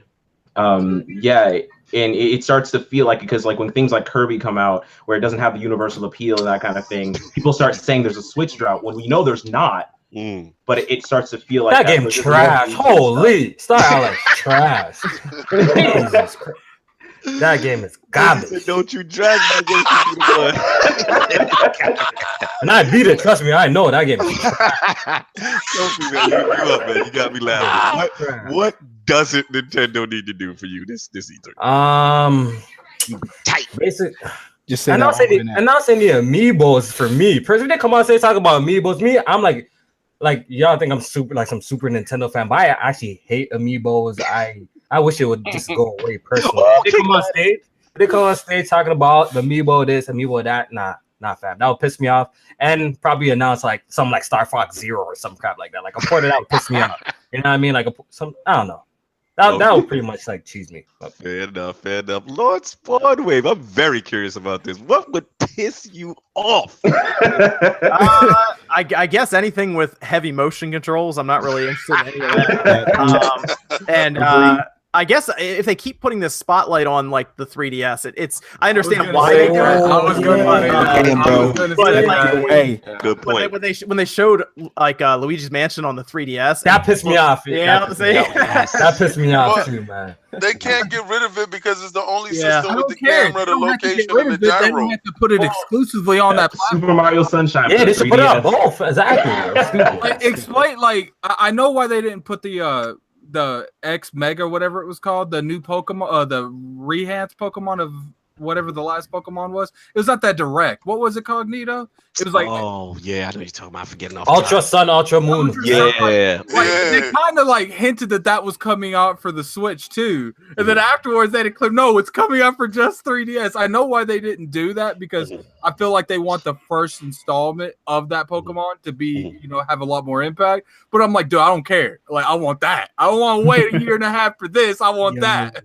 Speaking of which, how mad would you be if they announced that the Pokemon game was actually Ultra Sun and Moon on the Switch. Like, how mad? That would be mad disappointing. Mad disappointing. That'd be mad. They can't do that. It's not gonna happen. How would you laugh if it was Pokemon Stadium?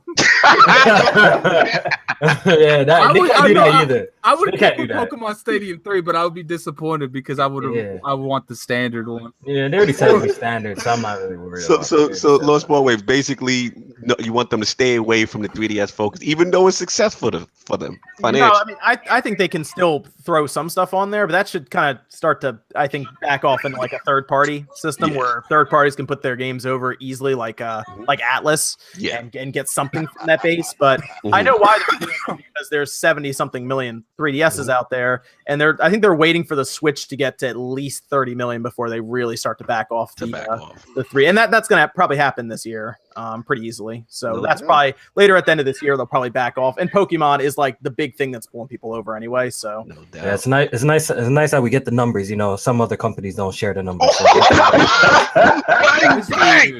KOFI is like KOFI is that middle ground. KOFI is that. What did I do? What did I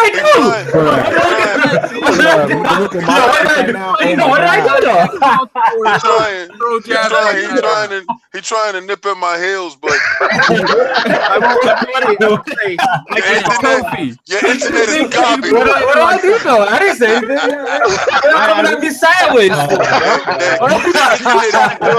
To throw a grenade in there. I will say Microsoft makes my job a little harder. I will say that.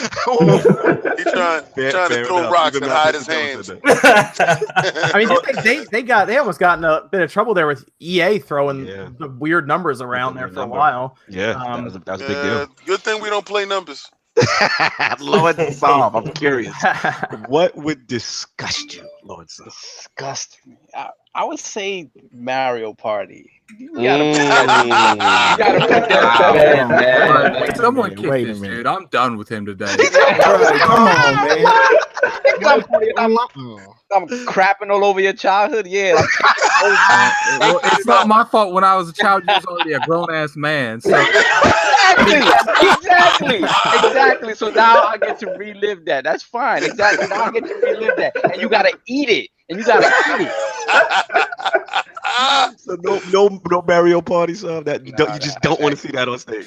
No, only for Attic though. I'll let Attic have it. There you go. He can stay now. I'll let Attic have it. Oh my God, Attic, you're up next. But I'm very curious. I honestly don't want them to be announcing third parties that came out a year or two ago. Like use that for your directs. Don't use that for your E3 direct.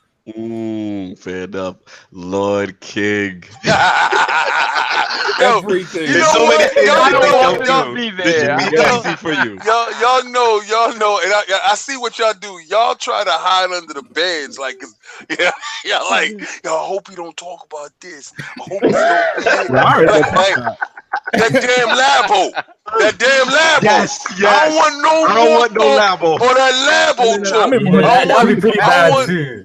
I'm pretty sure that they're stepping away. I don't want the new Labo to come out. Labo Infinity. All right, this is the Labo Infinity. It's gonna be on retail shelves later. I don't want you put it inside the Wii U. Hey, King. You know what they're gonna do next, don't you, King? They're gonna have that like Labo you put in the ground and it turns into a garden.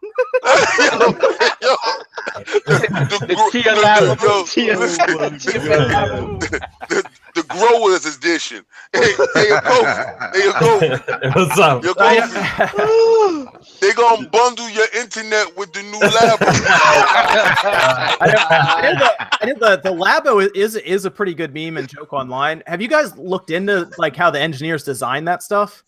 Nah. It is honestly fascinating. Like some of the stuff they actually did is pretty cool. It's incredible what they did with cardboard. I just don't want to hear a damn more word about it. No, I get that. I get why gamers don't want to listen to it or anything. But I just like looking at it because they're bringing it into like schools and stuff now. Yeah. And looking at like how the IR blaster on the back of the Joy-Con actually functions with the reflective tape and the pulley systems and stuff they have in there is I don't know who like the people who created it. Spin doctor and he's doing right now. Do you understand how instantly get him, Spin Doctor? He just spun it. Like I was like, it's trash, and he was like, "But did you understand that what went around with the design of it, though? It's true." You know, the thing is, Labo is like the Connect. We're all just trying to forget about it. You know? That's right. And listen, like the Connect, we threw it in the garbage. Throw your Labo in the garbage. Do me a huge favor, Sovereign. I want to see. You gotta do me a huge favor, Lord Sovereign. You gotta put a Patreon for that man to make a Labo. Yes, we gotta put that in the Patreon. No, he got to wear it though. He gotta try to put on that back. He gotta wear it. No, he's got a videotape him making it. If you're gonna do that, if you're gonna put me in that box like that, listen, I'm telling you right now. Y'all better put up that Patreon with all of us doing that one chip challenge. All right? So I'm not, listen, I'm sick and tired of just me. You understand? Eating chips and dying. I don't want to die by myself. I want to die with you. I've seen too many of those videos, and you have the hardest of the hardcore. They're like, yeah, it's pretty hot. It's pretty hot. Whoa! 5 minutes later, fast forward, and it's like, oh no, this is a stuff video. It's over. No. No, small way. Finish up your point in reference to Labo, and then I'll do my last ball. What you call it? We'll wrap this thing up. Oh, just some of the people I talked to that were working on it in PR and everything. They would show me some of the stuff they were doing to get it working, and it's pretty impressive. Like I think some of the engineers behind it probably deserve a little bit of credit, but I get why some people don't like the Labo. I understand completely, obviously. But for kids, it is very, very interesting to them. Like my nephew thinks it's like magic, and I have to explain it to him. And then I explain, the IR sees the reflective tape, and that's how it knows, this piano key is being pressed, and it does at least get them learning, which is good, I think. So. No doubt. Yeah, man. I mean, for me, I think I'm doubling down. I forgot who said it, but I think if they jump on stage and they double down on that app and the online functionality, I'm really gonna be tight, y'all. I'm gonna really be tight because we're done hearing about that. Yeah, one of my bold predictions was I'm hoping. Shout out to Dreamcast guys. Shout out to Kids Move. I'm really hoping on this Discord partnership with Microsoft and hopefully something with Nintendo to at least allow that app on there and that functionality, because we all know, like Lord Spawnway, if you were one of the first to have, you remember when the Switch came out, and Lord King would laugh at me, but I would watch your video and I'm like, yo, the functionality for a headset and mic is in the Switch. Yeah, like, it's there. Like their purpose. He's not telling you what really happened. Listen, this is real quick, and this is to the point. We was out there purchasing all our stuff pre-purchase and getting ready for the Switch. He said y'all purchased the headset. I said, what the hell you do that for? I said, you can't talk to nobody in that thing. They can't do it. He was like, man, it's a headphone jack in there. I'm purchasing the best one they got. All right, cool. 2 weeks in, I'm like, yo, did you talk to anybody yet? you know what's interesting about it? If you play Splatoon and LAN, it works. Yes. It's the weirdest thing. Yo, do you hear him? You gotta stop. You gotta stop for a second. I'm telling you right now. I want you to check his bank records. He's getting a check from Nintendo. I'm telling you right now. Yo, his Spin Doctor, you can say something negative 5 seconds. He right behind. Do you really understand? What's really funny that you're saying that. If you go back and look at one of my videos when the app came out, myself and Max, Dreamcast guy, spent about 15 minutes laughing at it on like using it. Terrible. And Nintendo yelled at me. it's because we were playing Splatoon and I didn't put in a disclaimer that they sent it to me. Yeah. But I saw the email and I was like, are they yelling at me about laughing at it? Because we were ripping this app. And I was like, are they yelling at me about laughing at their app? I don't know. No, it's about Splatoon. I just thought it was really funny. Oh man, we were the first ones to use it. They need to know that's trash, man. They really need to know. Well, no, that's why I brought up the Splatoon thing, because it works, but they're using this really weird, unnecessary app. Right, and it's just so frustrating. Looking like a bot out there with all the cords around you. The headset, charge your phone. You know what I mean? Like a Ghostbuster. What happens if you got an iPhone, bro? You have to use the adapter. Like, how many? Like, this shit's crazy. That was one of the best days on. You know, wrap yourself with some cords, bro. Shit looks stupid. when that accessory launched, that was like, oh my god, man! Look at this dude. Yeah. That was the best day on Twitter. Yo, this is the internet starter kit. That was the best day on Twitter when they remember that story? People had like Goro from Mortal Kombat holding it and all that stuff. Yeah, man. Like I said, that would be the most disappointing thing, man. So I mean, they ruined it. They killed it. Like, it's bad that people found that it works in Splatoon because now people are looking at Nintendo like, why are we using this? Why are we using it? Yeah. And shout out to Kofi's tweet, man. Like I saw your tweet, and I had the same feeling. It was just like we waited a whole year for you to announce this, like this, no voice chat, not even messaging. You know what I mean? Right now, the friends list is just like a virtual online stalker list. Oh, he played this 4 hours ago. Exactly. Oh, he did that. It's so frustrating because the old platforms had it. They're in the new generation. Like they've knocked this system out of the park, but they refuse, and they're just doubling down on stubbornness. You know what it is? They lucky they just got good games. It's just that simple. They lucky. Microsoft's position and had all of this going on. Oh my God! Yo, Kofi, they got them good old games. Now, King David needs to pull up our press style. We can have a lot of fun, man. We like talking smack. You know, it's all the funny games. I like that. Absolutely. If this would have happened with Microsoft, they would have sold that Xbox brand years ago. Oh, they have the best service though in that's true. Out of the three, so they're gonna want them to communicate together because it's like one has the best services, the other one has some of the best first party. Microsoft servers send data to my console so much faster when it comes to downloading. Like the eShop is so slow. PSN is trash with that too, man. Yeah, but Microsoft is like, Microsoft's like, oh, you got gigabit speed? Here's a gigabit, boom, and just throws it at me. And their online integration is amazing. Game Pass is the best value in games. I noticed that for all of that, right? Like what y'all just said, Nintendo got the games. Sony has some type of pedigree when it comes to bringing a cinematic feel to some of their games and stuff.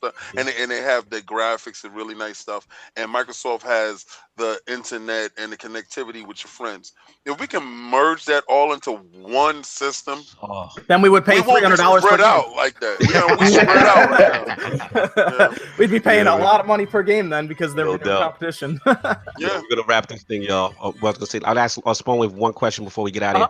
I was gonna ask you because I know I don't want to go too long with this last thing, but we all know what has happened, and King laughed and when I told him the news, obviously about the Switch being hacked, right? So the whole thing is now we know that it's on the Tegra level. There's nothing that they can do from a firmware standpoint to prevent it. So we know new revisions are coming. So my question was one way was just that in reference to a new revision, do you think that this now speeds up the process of almost maybe like a Switch 2.0 so that maybe we get a little bit of like the latest Tegra, latest power? Does that accelerate that, you think, with the hack situation? If anything, it probably slows it down. Really? Well, they have so many lanes in their manufacturing warehouses. Now they're pumping out these chips. So technically they're making a separate chip that we at least know about because people pulled apart the firmware. So they're going to be basically putting those on pallets and getting those ready while they're probably playing around and designing other stuff in the background with NVIDIA. NVIDIA makes a lot of money from the Switch, so they're going to be putting something new in it again and again and again. Apparently, it's a 20-year partnership, according to I read that too as well. So they'll continue to do that. They love their Tegra stuff now because it also powers their self-driving car system and everything. And that makes a lot of money because Tesla loves them. So absolutely, they're gonna 2020. That's my prediction. We'll see 2020. That's my prediction. Yeah, that would actually be the longest we've ever gone with a revision taking that long. Revision. Yeah, no, I was just curious because again, this is me jumping back into the Nintendo ecosystem since God knows how long. So I guess I was curious as far as like the revision cycles. Do they tend to like when the 3DS? You guys that had 3DSs, like was it an every 2-year thing? Was it like how long did you wait between revisions? I think, for example, like the Game Boy Advance, the SP, I think that might have been a year. I think it was a year. Yeah, they do it pretty fast, but with the Switch, I don't think they're gonna do it. I think they're gonna ride this out. 2020, we're gonna get a revision. So even with the hack, you think it's just going to internally replace the chip, but we'll keep the same form factor. We'll keep everything. You won't notice it. Like people don't notice it, but like all these systems change multiple times. The PS4 has changed. I want to say 7 times now. Yeah, you're the lord of hardware soldering, so you would know. A lot. The PS3 changed. Some have met like 12 times or something. Yeah, they do this. Shit, the Xbox One controller changed like 100 times. Like, god damn. No headphone jack. Then I got a headphone jack. You know what I mean? Like, all these companies do this. As parts get cheaper, they keep putting them together and making the system, as cheap as they can as parts are available. And that's just, they all do it, obviously. But you're gonna see, you'll see it silently. Like the model number on the back will probably be 1 digit will be different or something. It'll be different, right? So it'll be like a subtle change. Yeah. Cool. So the realm was complete. Addict is happy. The E3 Nintendo Prediction Series is over. I want to thank the panel, man. Tremendous fans of all of you individually. I mean, I've been following you guys for a long time, and obviously my journey with the Switch, and I figured I had to get you guys on. You guys entertain me. You guys are very knowledgeable, great channels. So let's do these outros. Start with Lord Spawnwave. An absolute pleasure for coming through, man. I'm a huge fan of your work. Huge fan. This man's like the CNN of gaming right now. I get my news wave, and I'm good. So where can the fine people find you? What else you got cooking up? You can find me on Spawnwave. I was actually working on a video right before this. I'll be continuing it. I'm actually going to build a nice little Raspberry Pi classic system. You can put all your games on it. And I found I could have swore to God you're about to say I'm about to build a Labo. Like I real talk. I thought that's where I was going too. I was like, now we ordered those ones from China as like a joke. Me and Sean did for RGT, and we put those together just for fun. Just because it made a good topic for a video. Get some. You already have Labo. You get knockoff cardboard to build these things. It was funny. It was fun. But no, I wanted to build something that'd be a little more interesting for people who cannot get the classic systems easily. Like, remember the NES Classic was impossible. Why don't you build one that plays everything? So we'll do that. And I found a really cool little Super Nintendo case that works for it and everything. So doing that. Nice. And that Spawncast is still every Saturday, 9 p.m. Get your plug on, man. Yeah, man. Every Saturday at 9 p.m. Eastern time. I have a lot of fun on there. Talk about games and stuff from the past week. It's a good time. It's a good time. No doubt. Thank you very much for coming through. So, Lord KOFI with the smoke of all smoke today, yo. He was lit, it's all fun and games. It's all fun and games at the end of the day. Like I just like taking jokes. I like jokes. Like, this is not serious to me. At the end of the day, like people who know me know I enjoy all games on all platforms. You know what I mean? I just want to play great games. And it was a pleasure talking with y'all today. Shout out to the whole panel. Shout out to the guests. Hopefully, me and King David can go one-on-one Press Our Podcast. I would love talk some crap again. Yes, sir. You can't do that because him and his little posse are just gonna jump you. He doesn't know. Like my squad went crazy. Like they not playing. Because I'm very opinionated. Like I was a big Xbox fan at a point. If you guys don't know, I was still actually a big Xbox fan. Yeah, I still love the games. That's a fact. Anyone can pull up in gears if y'all want to try me. Any of us. We saw the skills. We saw the skills. So yeah. What else you got going on, man? But anyways, y'all can check out my channel, Press Start KOFI, or just KOFI now. Also check out my podcast, Press Start Podcast, and yeah, it's been a pleasure being on, and hopefully I'll be on again one day. Oh, absolutely! The invite is always there for you, and plug that Press Start Podcast. That's every day at what time? Press Start Podcast is every Thursday at 8:30 p.m. Eastern time. And please check out his his interview with developer Bandai Dimitri from Cold Bean. It was fantastic. Shout out to J Main. I gotta get J Main on the show and Erica as well, and Alex and stuff. Yeah, definitely gotta get. I love the panel. Great bunch of people. They're doing good content out there, man. Respect it. I don't think our family friendly can handle Alex. We gotta have Alex. I would like to see Alex and Kid go at it. Actually, that'd be actually pretty. That'd be kind of funny because Alex gets into it. Lord Delapo, my man, out here busting his gun early, repping, giving a compliment, and that that Star Fox race. You actually gave me a lot of confidence, man. Where can the fine people find you, man? What else you got going on? So you guys can find us all at Potentially Perfect here on YouTube, PoPerf US on Twitter and Instagram. So what we do over on our YouTube channel, if you're into it, is we like to talk about things that generally don't get talked about, such as like video games as an art. That's not really a topic that people talk about anymore. Girlfriend mode, just did a video on that. So it's not always flavor of the month things, but I think it's things that need to be discussed, and I do scripted videos, essays on that. Just to go ahead, I know Spawn already like, showed us like what he's about, but like I'm telling you, like, I watched his stuff so much. Absolutely, I started paying for it. Like I got Patreon. Like since 10,000 subscribers, I'm telling you, beast out here, man. That's where you get your news. And so definitely really, really check him out on Saturday. He does his own podcast too. So, but yeah, that's what we do. We do funny stuff because we believe that video games are fun. They should stay fun. And that's what they are. Are we gonna get some more tracks, man? I like you with that guitar, man. Hey, listen. The boy's nice. It's like Prince. It's young Prince right here. No doubt. Lord Nicktendo, the young gunner. What's going on, man? Yo, thank you for coming through, man. Yes, sir. As well. Love the video you did with Salt in reference to when the Nintendo Online announcement was going on. Where can the fine people find you? And also, what do you have cooking up?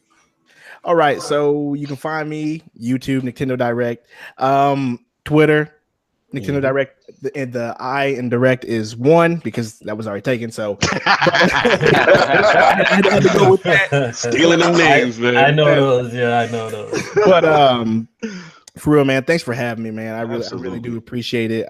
It's been a long time. I've been wanting to come on here. You're in the realm of the Lords.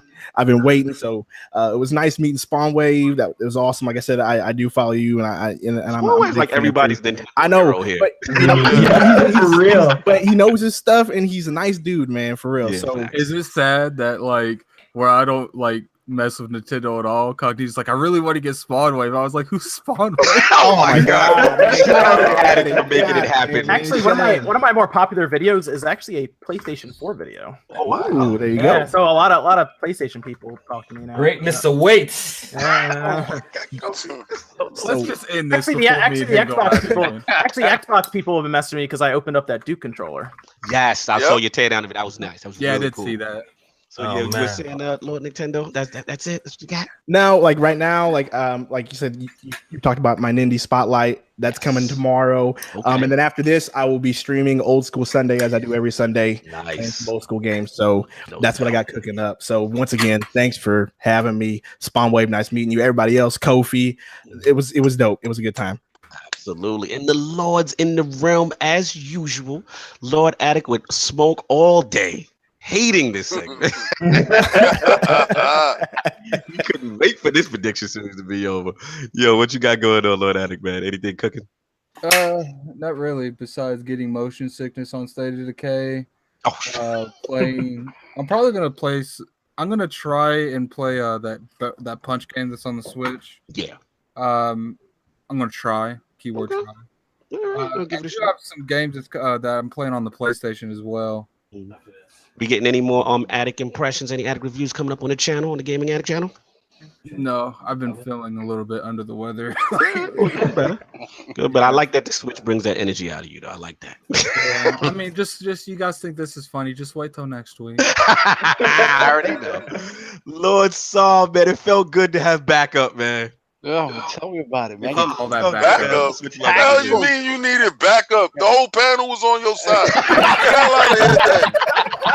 Backup, man. I had backup. Attic had my back.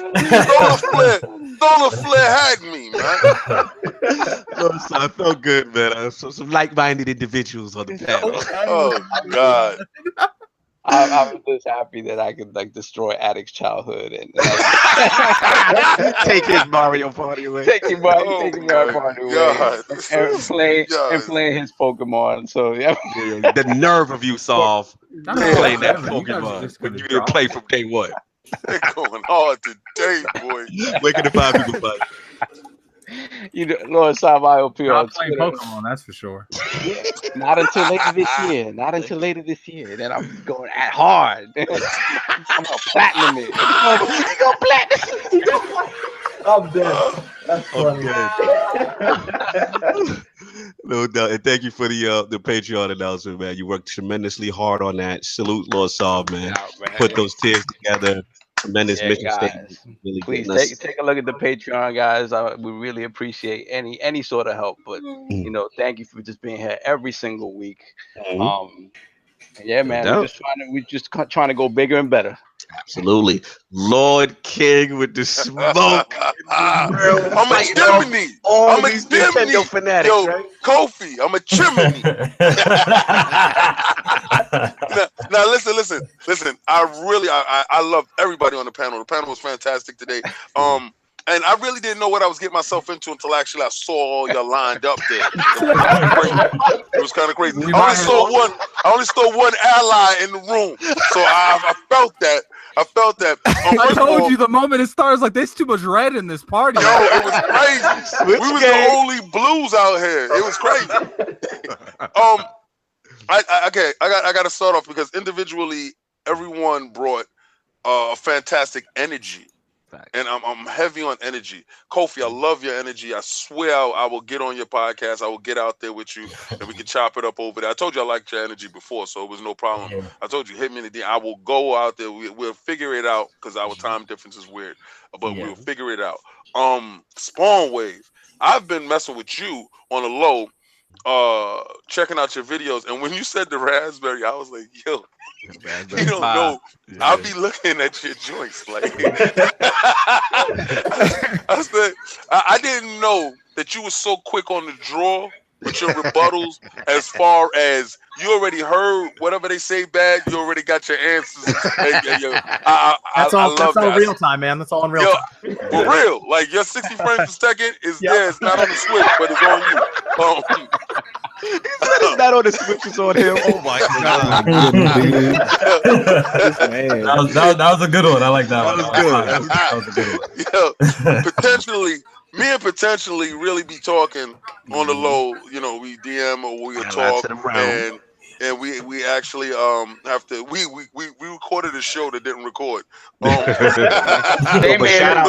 out to that intro he did, man. Yo, he got me so hyped for the show, man. Oh man.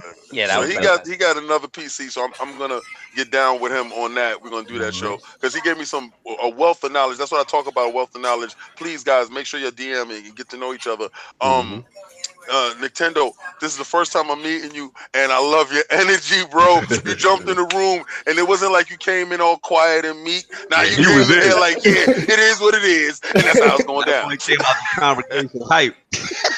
Now that we got Sovereign finished on the Patreon, hopefully he can help me finish the website. So we can get those links out to you guys for the pre-orders for the t-shirts. We really would like the pre-orders to go, so I know exactly how many I'm shipping out. We're trying to do a bundle type of thing. So if you buy 4 shirts, you get 1 shirt for free. Or if you buy the whole package, you get the pink female shirt for your wife for free, so she can swag out with you too on the podcast. When she upstairs, or she probably join in the podcast rocking her shirt. That'd be a good thing. Close to the E3, we're gonna start doing little things called the Road to E3. Also got Combat Talk coming. It'll be a separate thing that I can go in depth. That's I can go in depth on boxes and fighting and how to act like a fighter and be a fighter and how to have integrity. So I just had a great podcast. This was great, guys. This was really great, man. Yeah, the realness was spreading around, man. Again, shout out to all the panel, all the guests, man. It was fantastic. Great to talk gaming, have some fun, have some smoke. You know what I'm saying? It's always fun. You know what I'm saying? Make sure you guys hit the like, subscribe. Again, shout out Sal for putting that Patreon up. But again, we're just trying to make this podcast bigger and better, slowly growing. And again, this is just an extension of the Saturdays that the Lords used to have together, just gaming. So yeah, man, everybody enjoy your Sunday and have some fun. And next week we will have the Sony will be up to bat. We'll have some special surprise games for you guys. So make sure you guys stay tuned. Okay. All right, everybody enjoy your Sunday. Peace. Yep.